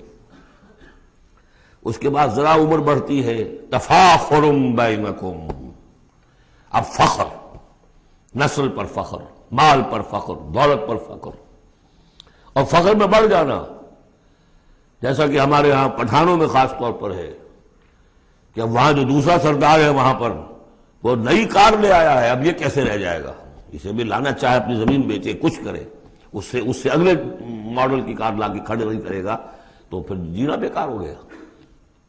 تفاخر بینکم، لیکن جب ذرا زندگی ذرا اور ڈھلی، تکاثر فی الاموال والاولاد، کثرت سے مال اور اولاد۔ اس کے بعد یہ ہے، ایک سٹیج پر تو یہ ہوتا ہے کہ مونچھ نیچی نہ ہو چاہے سب کو چلا جائے، اور اگلی سٹیج پر یہ ہوتا ہے کہ مونچھ نیچی کیا، شیو بھی ہو جائے تو کوئی بات نہیں، مال آنا چاہیے۔ یہ عجیب آیت ہے، انسانی زندگی کے یہ نفسیاتی مراحل ہیں، بہت کم لوگوں نے سمجھا اس آیت کو۔ اس کا ہر دور میں کوئی ایک شے ہوتی ہے جو انسان کے اس ذہن پر اور نفسیاتی اعتبار سے اس کے نزدیک بڑی اہمیت کی حامل ہوتی ہے۔ بچپن میں کھیل کود، ذرا اس سے بڑا ٹین ایجرز، اس میں لہو وزینۃ، اس سے اوپر آئے تفاخر، اس سے اوپر آئے اب یہ ہے کہ بڑا ریئلسٹک ہو جاتا ہے آدمی، چھوڑو میاں ان باتوں کو، پیسے کی فکر کرو، رکھو اس کو سنبھالو۔ تکاثر فی الاموال والاولاد کا مسئلہ غیث، میں نے بارہا کہا یہ ایک لائف سائیکل ہے، ہیومن لائف سائیکل۔ وہی لائف سائیکل آپ کو ملتی ہے باٹنی میں، نباتات میں، کا مسئلہ غیث، جیسے کہ بارش برستی ہے، اعجب الکفار نباتہ، تو جو کسان ہوتے ہیں اس سے جو روئیدگی کھیتی اپجتی ہے اس کو بڑی اچھی لگتی ہے، ثم یہیج، پھر وہ کھیتی اپنی پوری قوت پر آتی ہے، فتراہ مصفرا، پھر دیکھتے ہو وہ زرد ہو جاتی ہے، ثم یکون حطاما، پھر کھیتی کٹ جاتی ہے اور چورا چورا کہیں جو ہے وہ توڑی کے ٹکڑے پڑے رہ جاتے ہیں۔ اسی طرح بچہ پیدا ہوتا ہے، بڑی خوشیاں ہیں، جشن بن رہا ہے، پھر وہ بچہ جوان ہوا ہے، ثم یہیج، جو اپنی پوری قوت کو پہنچ گیا ہے، فتراہ مصفرا، پھر بالوں میں بھی سفیدی آ گئی، پھر چہرے پر جھریاں آ رہی ہیں، ثم یکون حطاما، پھر مرے اور گڑھے میں دفن ہوئے اور مٹی میں مل کر مٹی ہو گئے۔ لیکن ایک زندگی آخرت کی ہے جس کے لیے کوئی اس طرح کا اینڈ نہیں ہے۔ وَفِي الْآخِرَةِ عَذَابٌ شَدِيدٌ وَمَغْفِرَةٌ مِّنَ اللَّهِ وَرِضْوَانٌ، اور آخرت میں ہے بہت بڑی سزا اور مغفرت اللہ تعالیٰ کی طرف سے، اور یا رضوان ہے۔ وَإِنَّهَا لَجَنَّةٌ أَبَدًا أَوْ لَنَارٌ أَبَدًا وَمَا الْحَيَاةُ الدُّنْيَا إِلَّا مَتَاعُ الْغُرُورِ، اور جان لو کہ دنیا کی یہ زندگی تو سوائے دھوکے کے ساز و سامان کی اور کچھ نہیں ہے۔ یہ تمہیں اپنے اندر گم کیے رکھتی ہے، بھلائے رکھتی ہے، نہ اللہ یاد نہ آخرت یاد، اسی میں مگن، اسی میں گم۔ کافر کی یہ پہچان کہ آفاق میں گم ہے، اور مومن کی یہ پہچان کہ گم اس میں ہے آفاق۔ سابقوا الى مغفرۃ من ربکم وجنۃ عرضها كعرض السماء والارض اعدت للذین آمنوا باللہ ورسلہ ذلك فضل اللہ یؤتیہ من یشاء واللہ ذو الفضل العظیم۔ صدق اللہ العظیم۔ جن مسلمانوں کے دلوں پر کچھ زنگ آ گیا تھا، یا جن کے جوش جہاد میں، ذوق شہادت میں، جذبہ انفاق میں کمی آ گئی تھی، ان کی کچھ تنبیہ، زجر، کچھ مشفقانہ اور محبت بھری ڈانٹ ڈپٹ کے بعد انہیں ادھر متوجہ کیا گیا کہ شیطان لعین تمہیں تاخیر اور تعویق کے چکر میں ڈالے گا۔ ابھی یہ اور کر لو، ابھی وہ اور کر لو، ابھی ان ذمہ داریوں سے عہدہ برا ہو لو، پھر اپنے آپ کو ہمہ وقت پر اللہ کے دین کے لیے لگا دینا۔ اور یہ شیطان کا سب سے بڑا دھوکہ ہے۔ لہذا بڑا ہی جذباتی انداز ہے، الم یأن للذین آمنوا ان تخشع قلوبہم لذکر اللہ وما نزل من الحق۔ پھر انہیں دعوت دی گئی، اگر اپنے گریبان میں جھانکو اور دلوں کو ٹٹولو اور محسوس ہو کہ یہ دل کی بستی تو ویران ہے، اجڑی ہوئی ہے، یہاں وہ ایمان کی مثبت دولت، اس کی روشنی تو موجود نہیں ہے، تب بھی مایوس نہ ہو۔ اعلموا ان اللہ یحیی الارض بعد موتہا، اللہ مردہ زمین کو دوبارہ زندہ کر دیتا ہے، تمہارے نکاحوں کا مشاہدہ ہے۔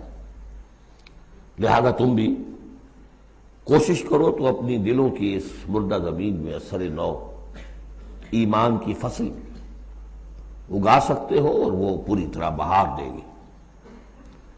لیکن جیسے تم ہل چلاتے ہو، تمہیں اپنے دل کی اس زمین میں ایک ہل چلانا ہوگا، مال کی محبت کو کھود کھود کر نکالنا ہوگا۔ اس کے لیے صدقہ غریبوں، محتاجوں پر بھی، اور اللہ کے دین کے لیے قرض حسنہ۔ اب اس میں جو سب سے بڑی رکاوٹ ہے حیات دنیاوی، اس کی حقیقت کھول دی۔ اعلموا انما الحیات الدنیا لعب ولہو وزینۃ وتفاخر بینکم وتکاثر فی الاموال والاولاد۔ عام طور پر جب قرآن مجید میں یہ دنیا کی زندگی کو لہو و لعب کہا جاتا ہے تو لہو پہلے ہوتا ہے، لعب بعد میں۔ محاورہ ہے لہو و لعب، یہاں ترتیب بدلی ہوئی ہے، اس لیے کہ یہاں عمر کے ساتھ بڑھتے ہوئے مختلف سٹیجز کی بات ہے۔ ابتدائی زندگی میں کھیل ہی کھیل ہے، اس میں کوئی لذت، جنسی لذت یا کوئی اور لذت نہیں ہوتی، کھیل ہے، بس شغل ہے، مشغولیت ہے، مصروفیت ہے۔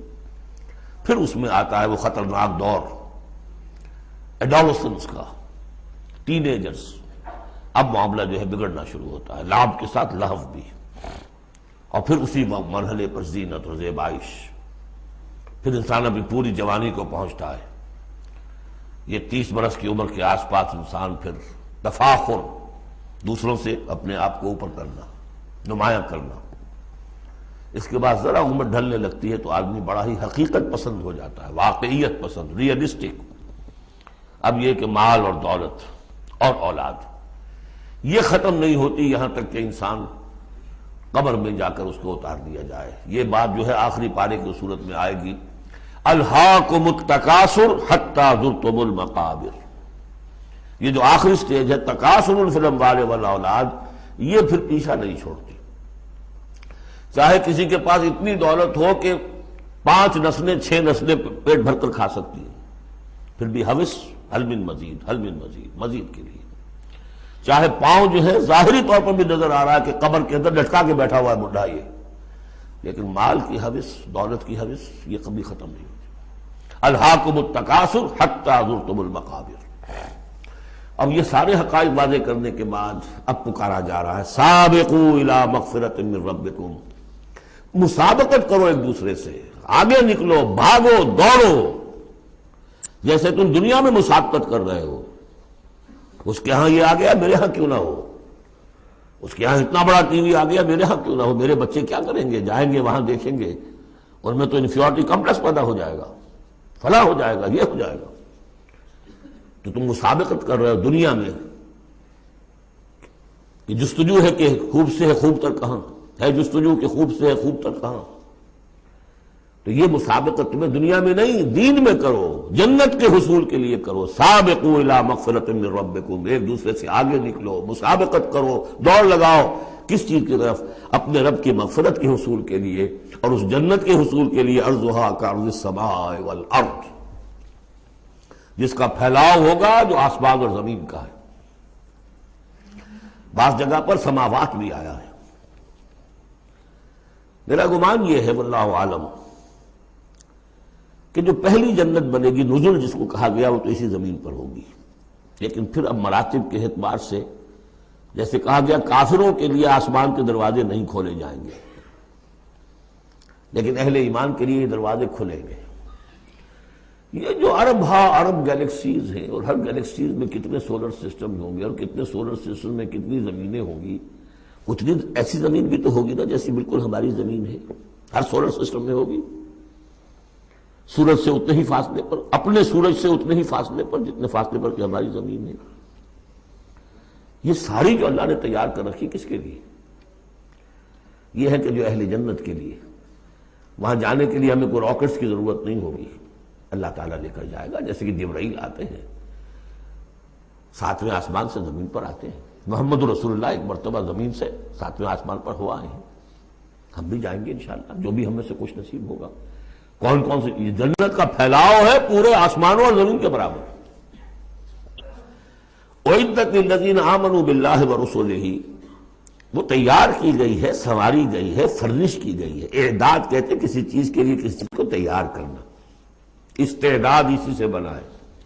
فلاں میں بڑی استعداد ہے، اعداد باب افعال ہے، تیار کی گئی ہے، سنواری گئی ہے، فرنش کی گئی ہے، ڈیکوریٹ کی گئی ہے۔ وَعِدَّتْ لِلَّذِينَ آمَنُوا بِاللَّهِ وَرُسُلِهِ، ان کے لیے جو ایمان لائے اللہ پر، اس کے رسولوں پر۔ اور ذَلِكَ فَضْلُ اللَّهِ يُؤْتِيهِ مَن يَشَاءُ، یہ اللہ کا فضل ہوگا، جس کو بھی چاہے گا دے گا۔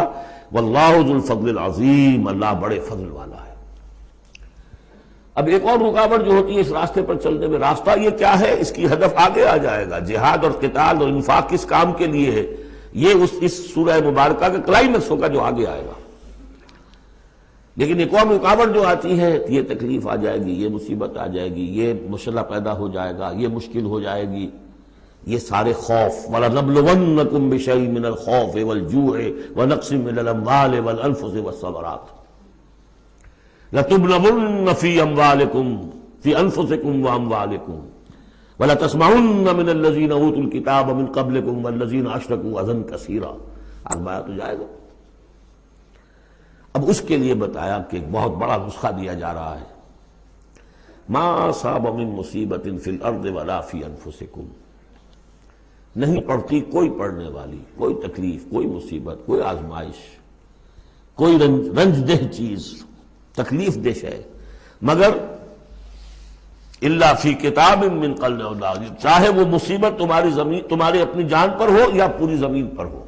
وہ بڑے پیمانے پر آیا، سیلاب آیا، زلزلہ آ گیا، ایک انسان کی اپنی ذاتی زندگی میں آیا، ایکسیڈنٹ کے اندر مجروح ہو گیا، کسی بیماری میں مبتلا ہو گیا۔ ما اصاب من مصیبت فی الارض ولا فی انفسکم الا فی کتاب من قبل ان نبرأہ، وہ ایک کتاب میں درج ہے اس سے پہلے کہ ہم اسے ظاہر کریں۔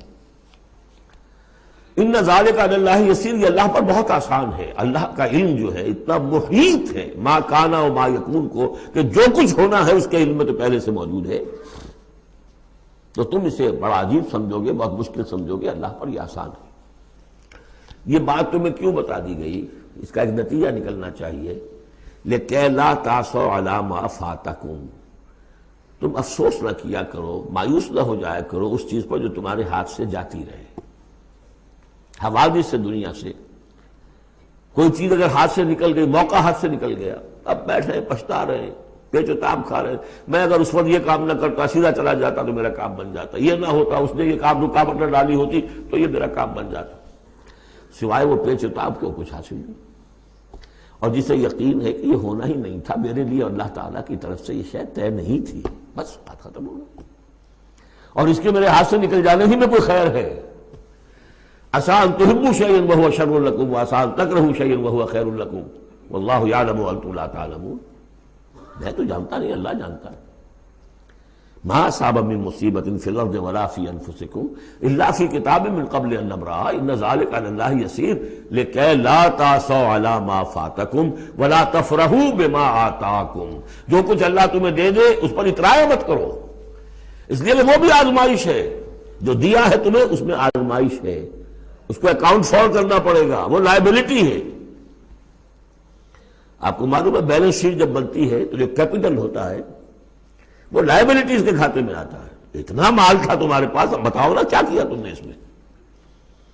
تو اللہ جو کچھ دیتا ہے وہ لائبلٹی ہے، اس کو اکاؤنٹ فال کرنا ہوگا قیامت کے دن. تمہیں اتنا مال دیا تھا میں نے، تم نے کیا کیا؟ تمہیں اتنی ذہانت میں نے دی تھی، تم نے کہاں لگائی؟ یہ صلاحیتیں میں نے دی تھی، کہاں خرچ کی؟ دنیا بنانے میں یا آخرت بنانے میں؟ باطل کے نظام کی چاکری کرنے میں؟ IMF کی سروس ہو رہی ہے، اتنے بلین روپے تنخواہ مل رہی ہے، ٹھیک ہے، چاکری کس کی ہو رہی ہے؟ کس کے نظام کو چلا رہے ہو؟ کس کی رتھ میں گھوڑے بن کر جتے ہوئے ہو؟ غور کرنے کی بات ہے. ہمارا ہمیں فخر ہوتا ہے فلاں شخص ورلڈ بینک کے اتنے عہدے پر پہنچ گیا، ہمارا عزیز اور ہمارا. کس کی چاکری ہو رہی ہے؟ لیفٹیننٹ بن گیا انگریز کی فوج میں، انگریز کی فوج میں. لِكَيْ لَا تَعْصَوْا عَلَىٰ مَا فَاتَكُمْ وَلَا تَفْرَحُوا بِمَا آتَاكُمْ. جو کچھ تمہارے ہاتھ سے جاتا رہے، نکل جائے، اس پر افسوس نہ کیا کرو، اور جو کچھ اللہ تمہیں دے دے اس پر اترایا نہ کرو، سوچا کرو. بلکہ امام احمد ابن حنبل رحمۃ اللہ علیہ کا معاملہ تو یہ ہوا تھا کہ جب وہ خلق قرآن کا مسئلہ چل رہا تھا تو جس زمانے میں کہ ان پر عتاب ہو رہا تھا حکومت کی طرف سے، جیل میں تھے، مارا جاتا تھا کہ کہو کہ قرآن مخلوق ہے، اور وہ کہنے کو تیار نہیں تھے. کہتے ہیں ایسی ایسی ماریں پڑی ہیں کہ ہاتھی کو بھی وہ مار پڑے تو وہ بلبلا اٹھے. کبھی آنکھوں میں آنسو نہیں آئے. اس کے بعد حکومت بدل گئی. اب جو نیا خلیفہ ہے اس کی رائے کچھ اور ہے.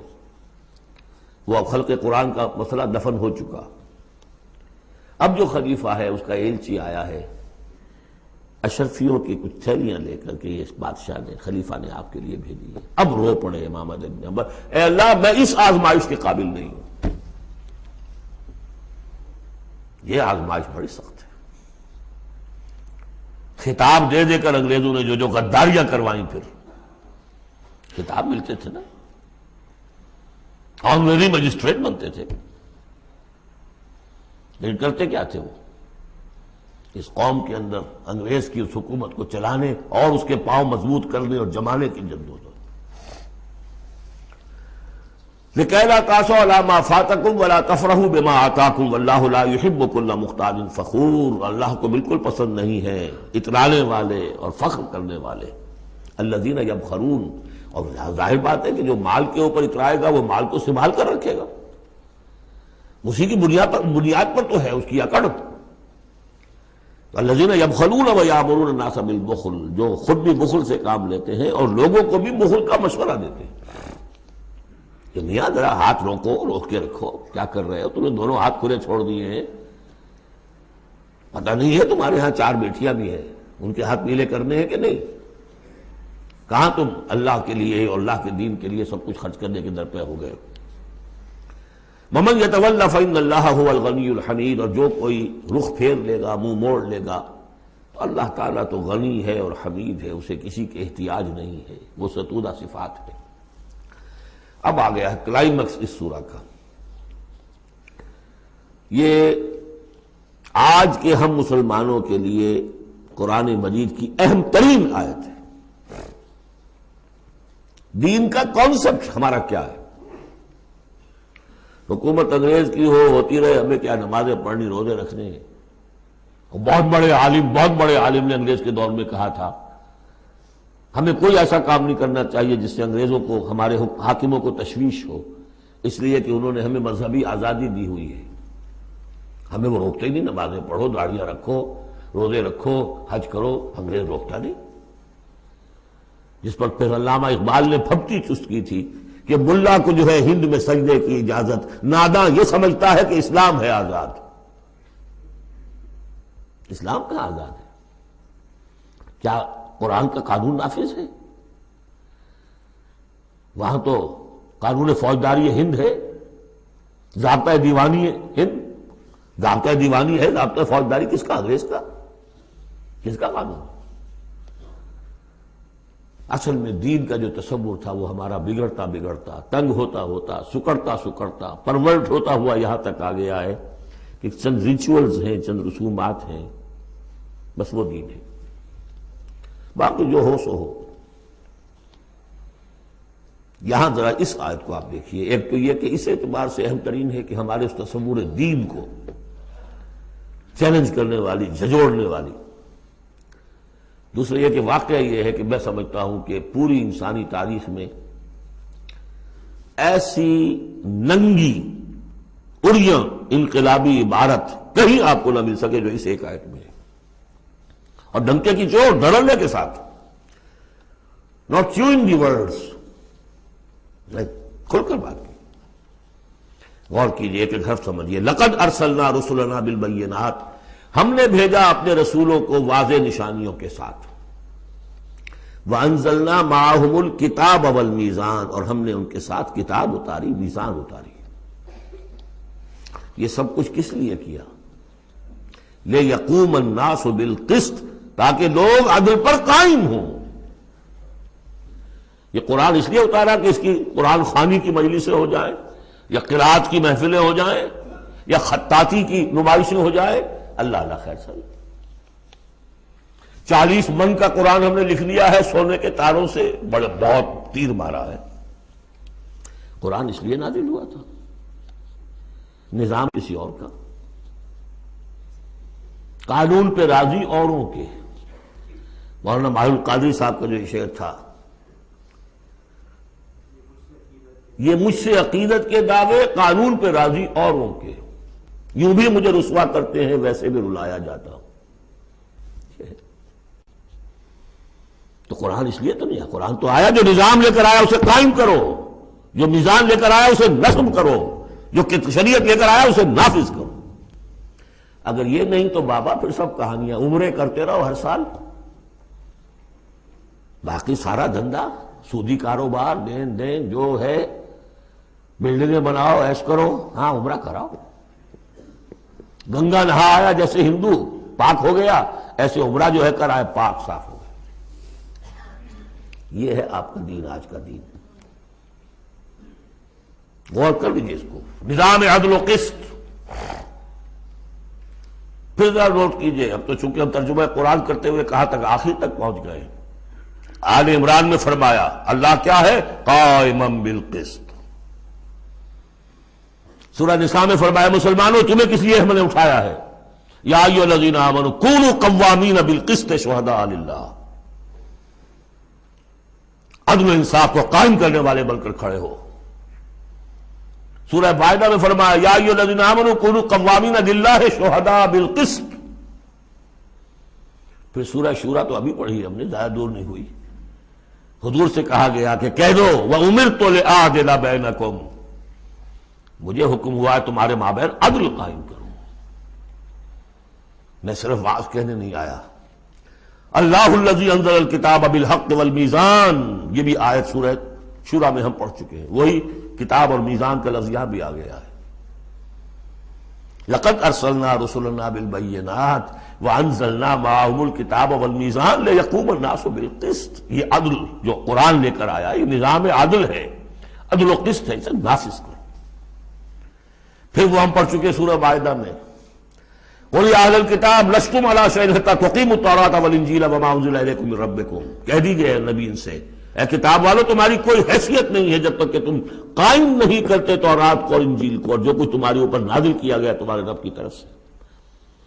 یاد ہوگا کہ میں نے کہا تھا یہاں لفظ قرآن رکھ کر دیکھیے. قل یا اہل القرآن لستم علی شیء حتی تقیموا القرآن وما انزل الیکم من ربکم. اے قرآن والو تمہاری کوئی حیثیت نہیں ہے. You have no face to talk to us. ہم سے دعائیں مانگ رہے ہو؟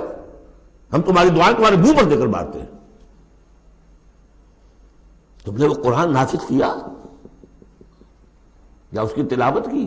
تراویح میں سن لیا پورے رمضان میں ایک قرآن تو بڑا تیر مار دیا، کیا اس کا ایک حرف نہ سمجھاؤ؟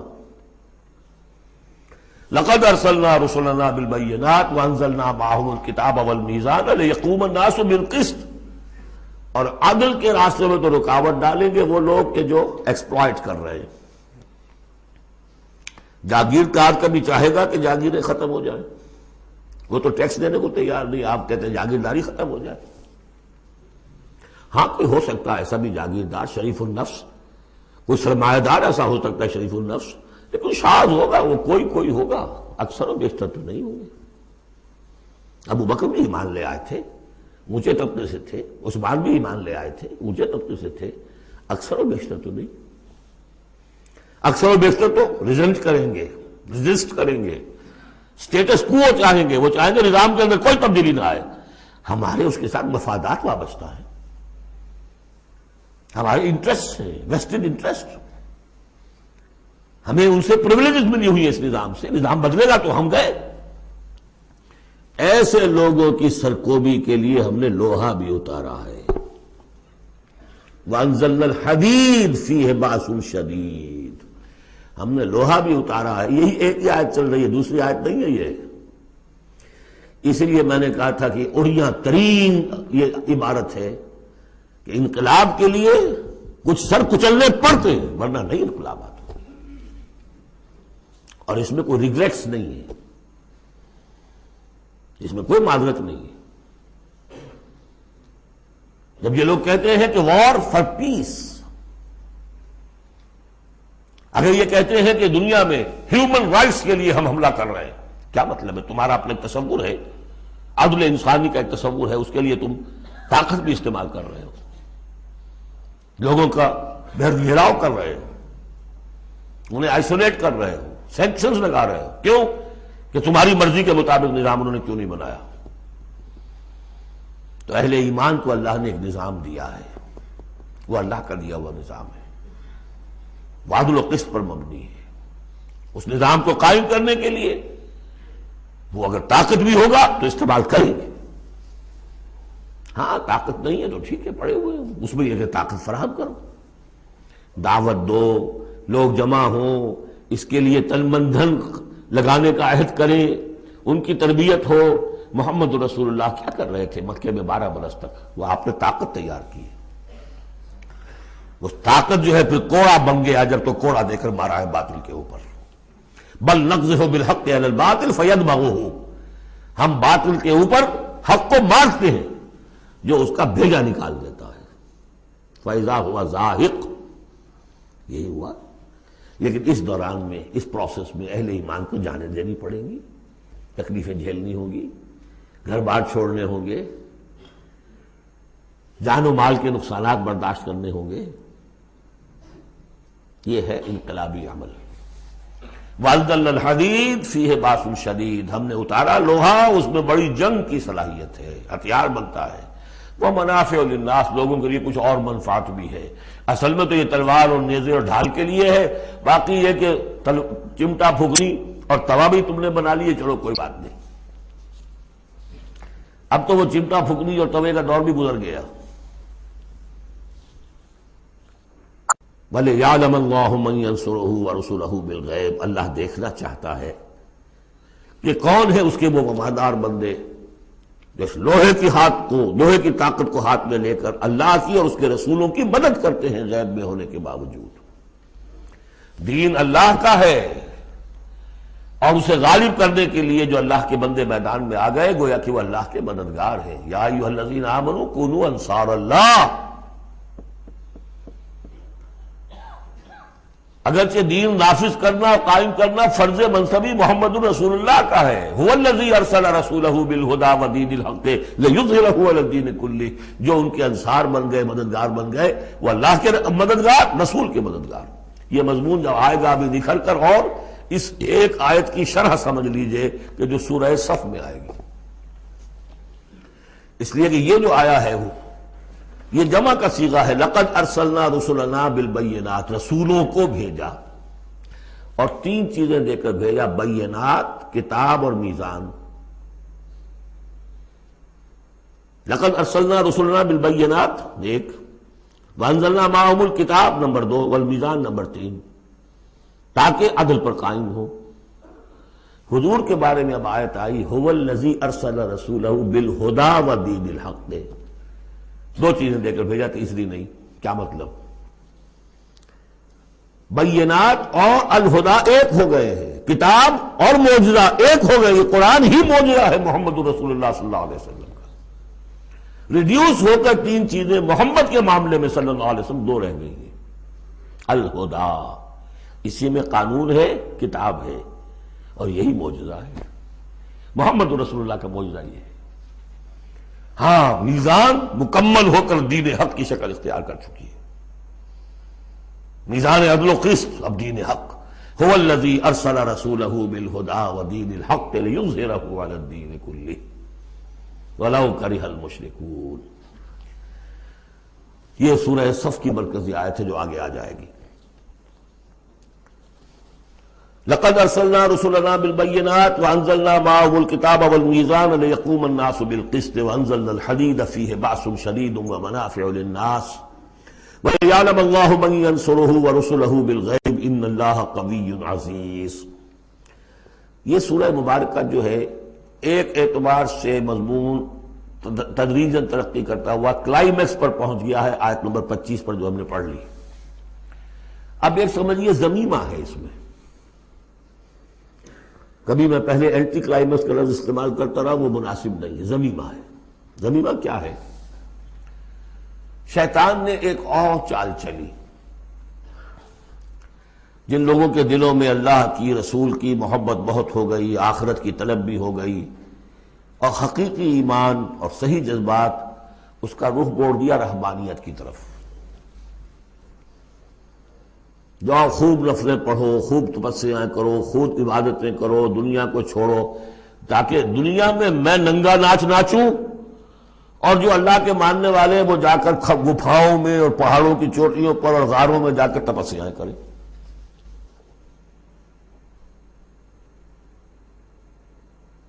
اس کی نفی ہو رہی ہے۔ یہ راستہ نہیں ہے دین کا، اور یہ خاص طور پر ویسے یہ کہ ہندوستان میں کیوں آیا یہ مسئلہ اور کسی اور جگہ کیوں آیا، لیکن یہ کہ مونسٹسزم جو ہے، یہ خانقاہی نظام جو ہے، کرسچینٹی میں ٹاپ پر پہنچا ہے، اس میں کوئی شک نہیں۔ ہسٹری آف کرسچین مونسٹسزم، یہ پوری کتابیں ذخیر لکھی ہوئی، اس کی ایک مثال دے رہے ہیں کہ یہ ایک غلطی ہوئی ہے۔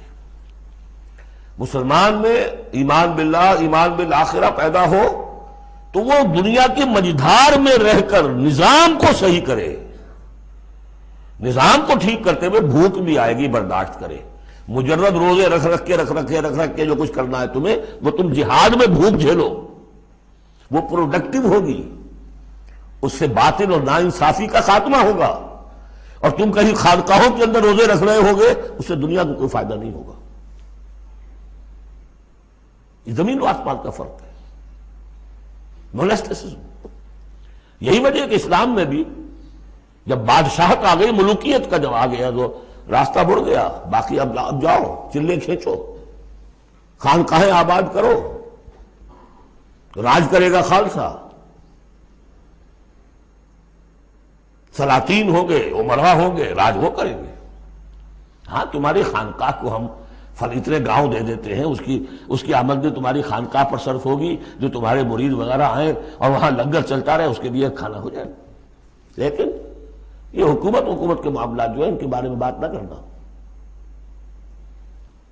یہ ہے وہ راستہ، ٹیڑھا راستہ، جو معروف، جو ہم جانتے ہیں، جن کو رسولوں کا معاملہ، تو ان میں حضرت عیسیٰ کے پیروکاروں کے اندر یہ غلطی پیدا ہوئی۔ اب اس کی مثال دی جا رہی ہے کہ مسلمانوں، دنیا سے بے رغبتی، دنیا کو چھوڑ کر آخرت کو اختیار کرنا، یہ تو ہے دین کا جوہر، لیکن اس کا یہ مطلب نہیں کہ ترک دنیا ہو جائے، رہبانیت ہو جائے، تم تمدن کو اور تہذیب کو چھوڑ کر تم کہیں جنگلوں میں نکل جاؤ، بن باس لے لو، تم وہاں پر جا کر جو ہے وہ خانقاہیں بنا لو، یہ نہیں. دنیا کی مجدھار میں رہو اور جہاد فی سبیل اللہ کے ذریعے سے حق کا بول بالا کرو، ناانصافی کا خاتمہ کرو، عدل کو قائم کرو، جس کا جو حق ہے اس کو ملنا چاہیے. جیسا کہ حضرت ابوبکر نے فرمایا تھا جو پہلی بیعت ہوئی ہے، بیعت خلافت، کہ لوگوں تم میں سے جو ضعیف ہے وہ میرے نزدیک قوی ہوگا جب تک کہ اسے اس کا حق دلوا نہ دوں، اور جو قوی ہے وہ میرے نزدیک کمزور ہوگا، ضعیف ہوگا جب تک کہ اس سے حق وصول نہ کروں. یہی بات کہی تھی حضرت سعد بن ابی وقاص نے رضی اللہ تعالی عنہ ایرانیوں سے، جب انہوں نے کہا آپ لوگ کیوں ہم پر چڑھائے؟ فرمایا انا قد ارسلنا، ہم بھیجے گئے ہیں، اللہ نے بھیجا محمد کو، محمد نے بھیجا ہمیں. مشن کیا ہے؟ لنخرج الناس من ظلمات الجہالت الی نور الایمان، کہ لوگوں کو نکالیں ہم جہالت اور جاہلیت کی تاریکیوں سے ایمان کی روشنی کی طرف. ومن جور الملوک الی عدل الاسلام، بادشاہوں کے ظلم و ستم کے پنجوں سے نجات دلا کر اسلام کے عادلانہ نظام سے روشناس کریں. یہ ہمارا مشن ہے. لہذا آپ دیکھیے اس بات کو واضح کرنے کے لیے تمہید شروع ہوئی، وَلَقَدْ أَرْسَلْنَا نُوحًا وَإِبْرَاهِيمَ، ہم نے ہی بھیجا تھا نوح کو بھی اور ابراہیم کو بھی. وَجَعَلْنَا فِي ذُرِّيَّتِهِمَا النُّبُوَّةَ وَالْكِتَابَ، اور ہم نے ان دونوں کی نسل میں رکھ دی نبوت اور کتاب. حضرت نوح کی بات ظاہر بات ہے کہ ان کی نسل ہی چلی ہے، لہذا نبوت بھی ان کی نسل میں چلی. لیکن ان کی نسل حضرت سام کی نسل بھی ہے، حضرت حام کی نسل بھی ہے، حضرت یافس کی نسل بھی ہے. تو یقیناً حضرت نوح اور حضرت ابراہیم کے مابین تو انبیاء اور رسل تینوں نسلوں میں آئے، حام کی نسل میں بھی، یافس کی نسل میں بھی، سام کی نسل میں بھی. قرآن مجید میں صرف سامی رسولوں کا تذکرہ ہے. البتہ ابراہیم کے بعد پھر جو آئے ہیں وہ حضرت ابراہیم کی نسل میں آئے ہیں، اور حضرت ابراہیم چونکہ اب سے تقریباً 5000 برس قبل کے ہیں، اور ان کی اولاد کہاں کہاں تک گئی ہے یہ بالکل اپنی جگہ پر ایک تحقیق کا موضوع ہے. لیکن ہم نبی ان کے بعد آئے ہیں ان کی نسل میں. وَلَقَدْ أَرْسَلْنَا نُوحًا وَإِبْرَاهِيمَ وَجَعَلْنَا فِي ذُرِّيَّتِهِمَا النُّبُوَّةَ وَالْكِتَابَ فَمِنْهُمْ مُهْتَدٍ وَكَثِيرٌ مِّنْهُمْ فَاسِقُونَ. اب ان کی نسل کے اندر بہت سے ہیں ہدایت یافتہ بھی ہیں، لیکن بہت سے کثیر جو ہیں وہ فاسق ہیں. یہ تمہید ہے کس بات کے لیے؟ ثُمَّ قَفَّيْنَا عَلَىٰ آثَارِهِمْ بِرُسُلِنَا وَقَفَّيْنَا بِعِيسَىٰ ابْنِ مَرْيَمَ.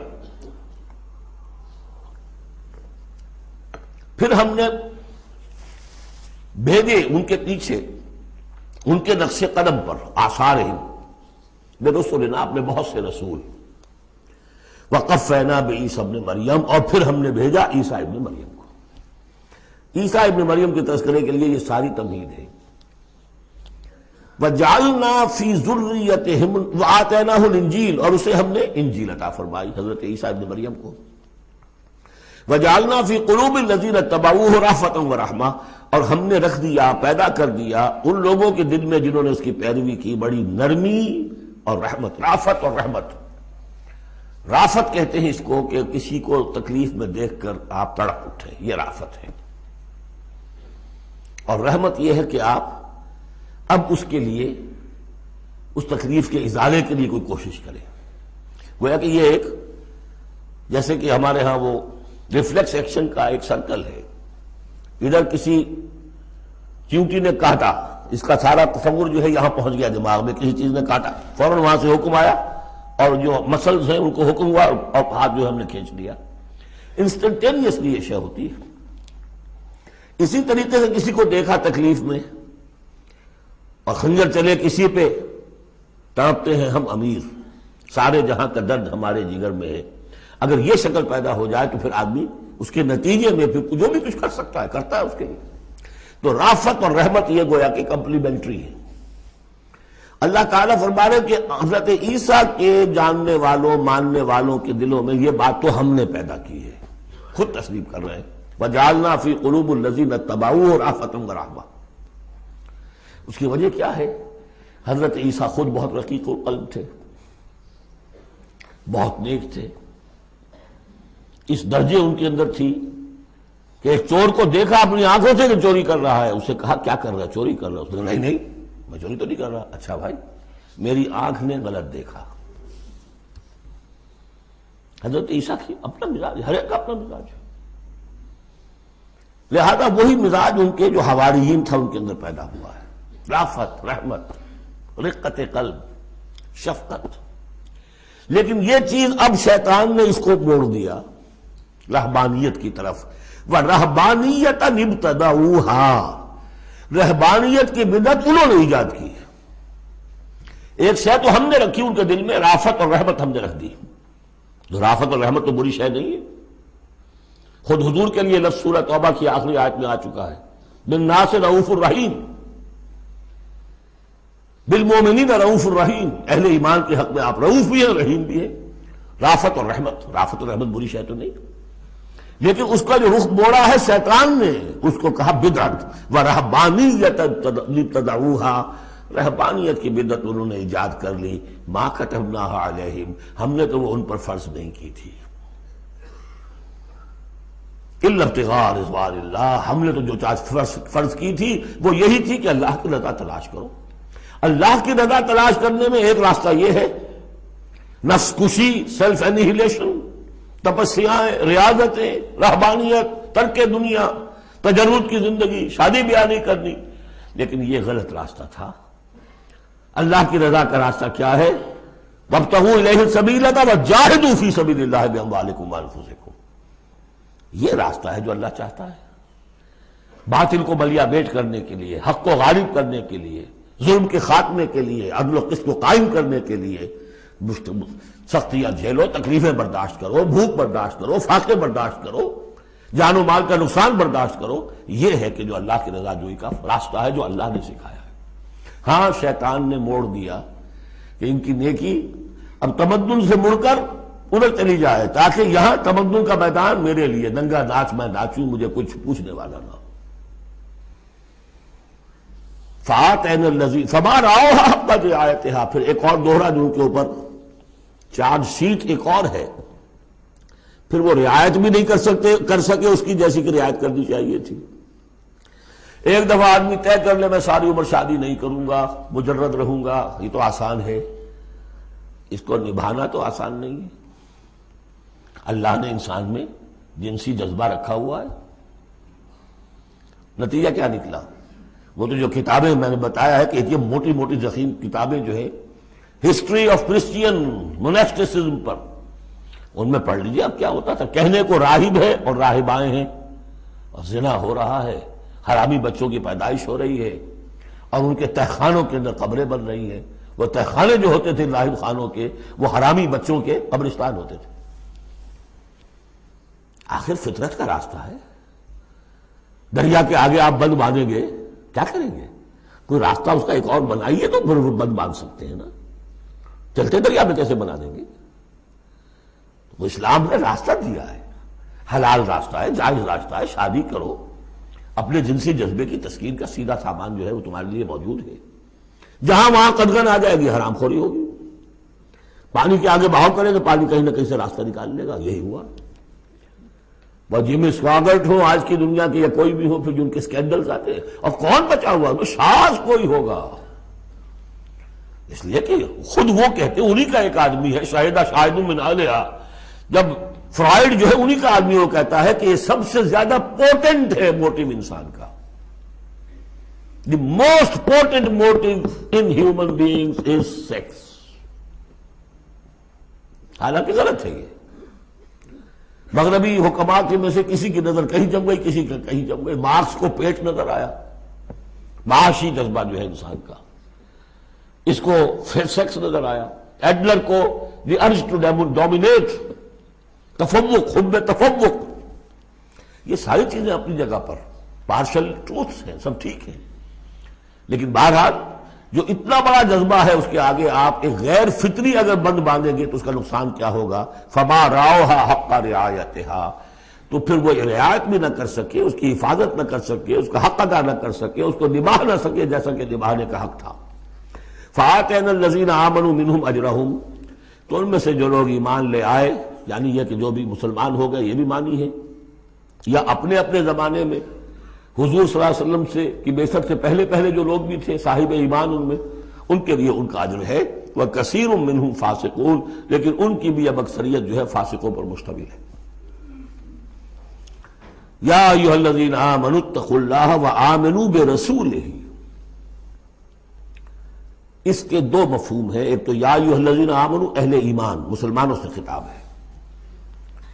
اہل ایمان اللہ کا تقوی اختیار کرو اور اللہ کے رسول پر ایمان کو پختہ کرو. لقد کان لکم فی رسول اللہ اسوۃ حسنہ، ان کی زندگی میں دیکھو کیا توازن تھا. انہوں نے ترک دنیا تو نہیں کی، شادیاں کی، بھرپور زندگی گزاری ہے، ان کی اولاد بھی تھی، کتنی بیٹی کتنی بیویاں تھیں. ہاں اس کے باوجود پوری زندگی لگی ہے دین کے غلبے کی جد و جہد میں. یہ اسوہ ہے، یہ آئیڈیل ہے تمہارے لیے، یہ نمونہ ہے، ان کی پیروی کرو. لقد کان لکم فی رسول اللہ اسوۃ حسنہ. اور اس اسوے میں واقعہ یہ ہے کہ یہ بھی دیکھنے کی ضرورت ہے. ایک تو یہ کہ آپ حضور کی زندگی میں گنتے چلے جائیں، یہ چیز بھی تھی، یہ چیز بھی تھی، یہ چیز بھی تھی، یہ چیز بھی تھی، یہ چیز گن لی، آپ نے فہرست بنا لی. آپ نے وہ ساری چیزیں جو ہے اپنے اندر پیدا کرنے کی کوشش کی، فیصلہ کر لیا کریں گے. لیکن اگر یہ حماقت آپ نے کر دی کہ دیکھا نہیں کہ ان مختلف چیزوں کے مابین ریشیو پروپورشن کتنا تھا. اصل شہر ریشیو پروپورشن، ایک چیز کتنی تھی، دوسری کتنی تھی، تیسری کتنی تھی. اگر ریشیو پروپورشن ڈسٹرب ہو جائے گا تو اسوہ تو ختم ہو جائے گا. جیسے نسخے کے اندر 4 دوائیں ہیں، ایک تولہ بھر ہے، ایک ماشا بھر ہے، ایک فرض کیجیے چھٹانک بھر ہے، اور آپ نے وہ چھٹانک والے کو تولا کر دیا، تولے کو چھٹانک کر دیا، تو نسخہ شفا کے بجائے نسخہ ہلاکت بن جائے گا. تو محض یہ ثابت کر دینا یہ ثابت ہے، فلاں حدیث سے ثابت ہے، یہ ایک بات ہے، صحیح ہے. لیکن یہ دیکھیے کہ حضور کا مجموعی جو طرز عمل ہے، آپ کا جو رویہ ہے، زندگی جو آپ نے گزاری ہے، اس میں ٹائم ایلوکیشن کیا تھا، اس میں ریسورسز کی ایلوکیشن کدھر تھی، اس میں اب پرائرٹیز کس کو تھی، کیا چیز جو تھی وہ پرائمری تھی، کیا سیکنڈری تھی. اگر یہ چیزیں بھی ملحوظ نہ رکھی گئیں تو وہ اسوہ نہیں رہے گا، وہ کچھ اور بن جائے گا. لہذا یہاں زور جو ہے وہ آمنوا برسولہ. اور ایک بات یہ ہے کہ یہاں پر اہل کتاب کو بھی خطاب کیا جا رہا ہے کہ ان میں سے بھی جن لوگوں کے دلوں کے اندر ابھی کوئی رمق تھی ایمان کی، سابقہ ایمان کی، ان کو پکار کر کہا جا رہا ہے یا ایھا الذین آمنوا اتقوا اللہ وآمنوا برسولہ. اللہ کو جو تم مانتے ہو پہلے سے، اس کا تقوی اختیار کرو. اب تمہارے لیے بڑا امتحان یہ کہ اس رسول پر بھی ایمان لاؤ، اور اگر تم اس رسول پر بھی ایمان لاؤ گے یؤتکم کفلین من رحمتہ، تمہیں دوہرا دے گا اپنی رحمت میں سے حصہ. اہل کتاب جو ایمان لائے حضور پر، ان کے لیے دوہرا اجر ہم پڑھ چکے ہیں پہلے ہی، سورہ قصص میں آ چکا ہے. وَيَجْعَلْ لَكُمْ نُورًا تَمْشُونَ بِهِ. اب یہ دونوں کو کور کرے گا. اگر تم نے رسول پر ایمان پختہ رکھا، اسی لیے جو میں زور دیتا ہوں کہ منہج انقلاب نبوی تلاش کیجئے. آپ حضور نے کیسے انقلاب برپا کیا؟ محض اقامت دین کی جد و جہد کے لیے تن من دھن لگا دینا، یہ پہلا قدم ہے. اللہ مجھے اور آپ کو توفیق دے کہ ہم اس کا فیصلہ کریں. پھر مرحلہ آئے گا کس طریقے پر کریں. وہ منہج اگر انقلاب نبوی کا نہیں ہے، خلاف پیمبر کسے راہ گزید کہ ہرگز بمنزل نہ خواہد رسید. اگر پیغمبر کے راستے سے ہٹ کر کوئی راستہ اختیار کیا، کبھی منزل تک نہیں پہنچ سکو گے. لہذا آمنوا برسولہ، جتنا یقین ہوگا کہ جائی جاست. آپ کو معلوم ہے جہاں ذرا گمان ہوتا ہے کہ یہاں تیل ہے، کروڑ ہاں ارب ہاں روپیہ جو ہے وہ وہاں پہ ڈرلنگ کے اندر، تلاش کے اندر لگا دیتے کہ نہیں. یقین ہو کہ جائی جاست. اصل شے ہے سیرت محمدی صلی اللہ علیہ وسلم، اصل شے ہے طریق محمدی صلی اللہ علیہ وسلم، منہج و منہاج محمدی صلی اللہ علیہ وسلم. وَلِكُلٍّ جَعَلْنَا مِنْكُمْ شِرْعَةً وَمِنْهَاجًا. ہم نے تم میں سے سب کے لیے علیحدہ علیحدہ شریعتیں، علیحدہ علیحدہ منہاج بنائے ہیں. منہاج محمدی کیا ہے، اس کو تلاش کرو اور اس کو اختیار کرو. یا ایھا الذین آمنوا اتقوا اللہ وآمنوا برسولہ یؤتکم کفلین من رحمتہ ویجعل لکم نورا تمشون بہ ویغفر لکم واللہ غفور رحیم. اور بخش دے گا. پھر اس راستے پر آدمی چل پڑے، رخ سیدھا کر لے، بحیثیت مجموعی زندگی صحیح رخ پر آ گئی تو خطا تو ہو جائے گی کبھی نہ کبھی، کہیں پاؤں پھسل جاتا ہے آدمی کا، اٹھتا ہے توبہ کرتا ہے۔ انما التوبۃ علی اللہ للذین آمنوا للذین یعملون السوء بجہالۃ ثم یتوبون من قریب واللہ غفور الرحیم، اللہ جو ہے وہ غفور الرحیم ہے۔ تو میں نے جو اس آیت کا مفہوم بیان کیا آپ کے سامنے کہ اس میں خطاب کا رخ جو ہے اہل کتاب کی طرف بھی ہے، اس سے اگلی آیت جو ہے بہت کھل جاتی ہے۔ لِأَلَّا يَعْلَمَ أَهْلُ الْكِتَابِ أَلَّا يَقْدِرُونَ عَلَى شَيْءٍ مِّن فَضْلِ اللَّهِ، جن کے سامنے یہ پہلو نہیں آیا اس آیت میں، انہیں یہاں کہنا پڑا کہ یہاں لِأَلَّا میں لا زائد ہے، مراد لِكَيْ لَا يَعْلَمَ۔ اگر تو وہ آیت صرف مسلمانوں سے خطاب کر رہی ہے تو انہوں نے ترجمہ کیا تاکہ اہل کتاب کو اچھی طرح معلوم ہو جائے کہ اب انہیں کوئی قدرت حاصل نہیں ہے اللہ کے فضل پر، کوئی حصہ حاصل نہیں کر سکتے اللہ کے فضل میں سے۔ میں نے جو دوسرا رخ بیان کیا ہے اس سے سمجھیے تاکہ نہ سمجھیں اہل کتاب کہ اب ان کے لیے اللہ کے فضل کے حصول کا کوئی راستہ نہیں رہا، راستہ ہے، اب بھی ہے، کھلا ہے، آؤ محمد کے قدموں میں آؤ، آؤ قرآن کی طرف آؤ۔ جیسے سورہ بنی اسرائیل میں ہم نے کہا تھا، ہم نے پڑھا تھا عسیٰ ربکم ان یرحمکم وان عدتم عدنا وجعلنا جہنم للکافرین حصیرا، اب بھی تمہارا رب تم پر رحمت کرنے کے لیے تیار ہے۔ تم تھے لاڈلے تھے، اس میں کوئی شک نہیں، اب تم رانے درگاہ ہو گئے ہو اپنے طرز عمل کی وجہ سے، اپنے کردار کی وجہ سے، لیکن اب بھی تمہارا رب تم پر رحمت فرمانے کے لیے آمادہ ہے۔ عسیٰ ربکم ان یرحمکم وان عدتم عدنا، اور اگلی آیت کیا ہے؟ ان ھذا القرآن یہدی للتی ہی اقوم، رحمت خداوندی کا شاہ درا اب یہ قرآن ہے، یہاں سے داخل ہو۔ یہاں بھی وہی فرمایا جا رہا ہے اب بھی فضل کا راستہ کھلا ہے تمہارے لیے، اللہ کا فضل جو ہے ابھی کھلا ہے، آؤ لِأَلَّا يَعْلَمَ أَهْلُ الْكِتَابِ، تاکہ نہ یہ سمجھیں اہل کتاب اللہ يقدرون علی شیء من فضل اللہ کہ اب تو فضل اللہ کے فضل میں سے ان کے لیے کچھ بھی حاصل کرنا ممکن نہیں۔ وَأَنَّ الْفَضْلَ بِيَدِ اللَّهِ يُؤْتِيهِ مَن يَشَاءُ، فضل اللہ کے ہاتھ میں ہے، وہ جس کو چاہتا ہے دیتا ہے۔ وَاللَّهُ ذُو الْفَضْلِ الْعَظِيمِ، اور اللہ بہت بڑے فضل والا ہے۔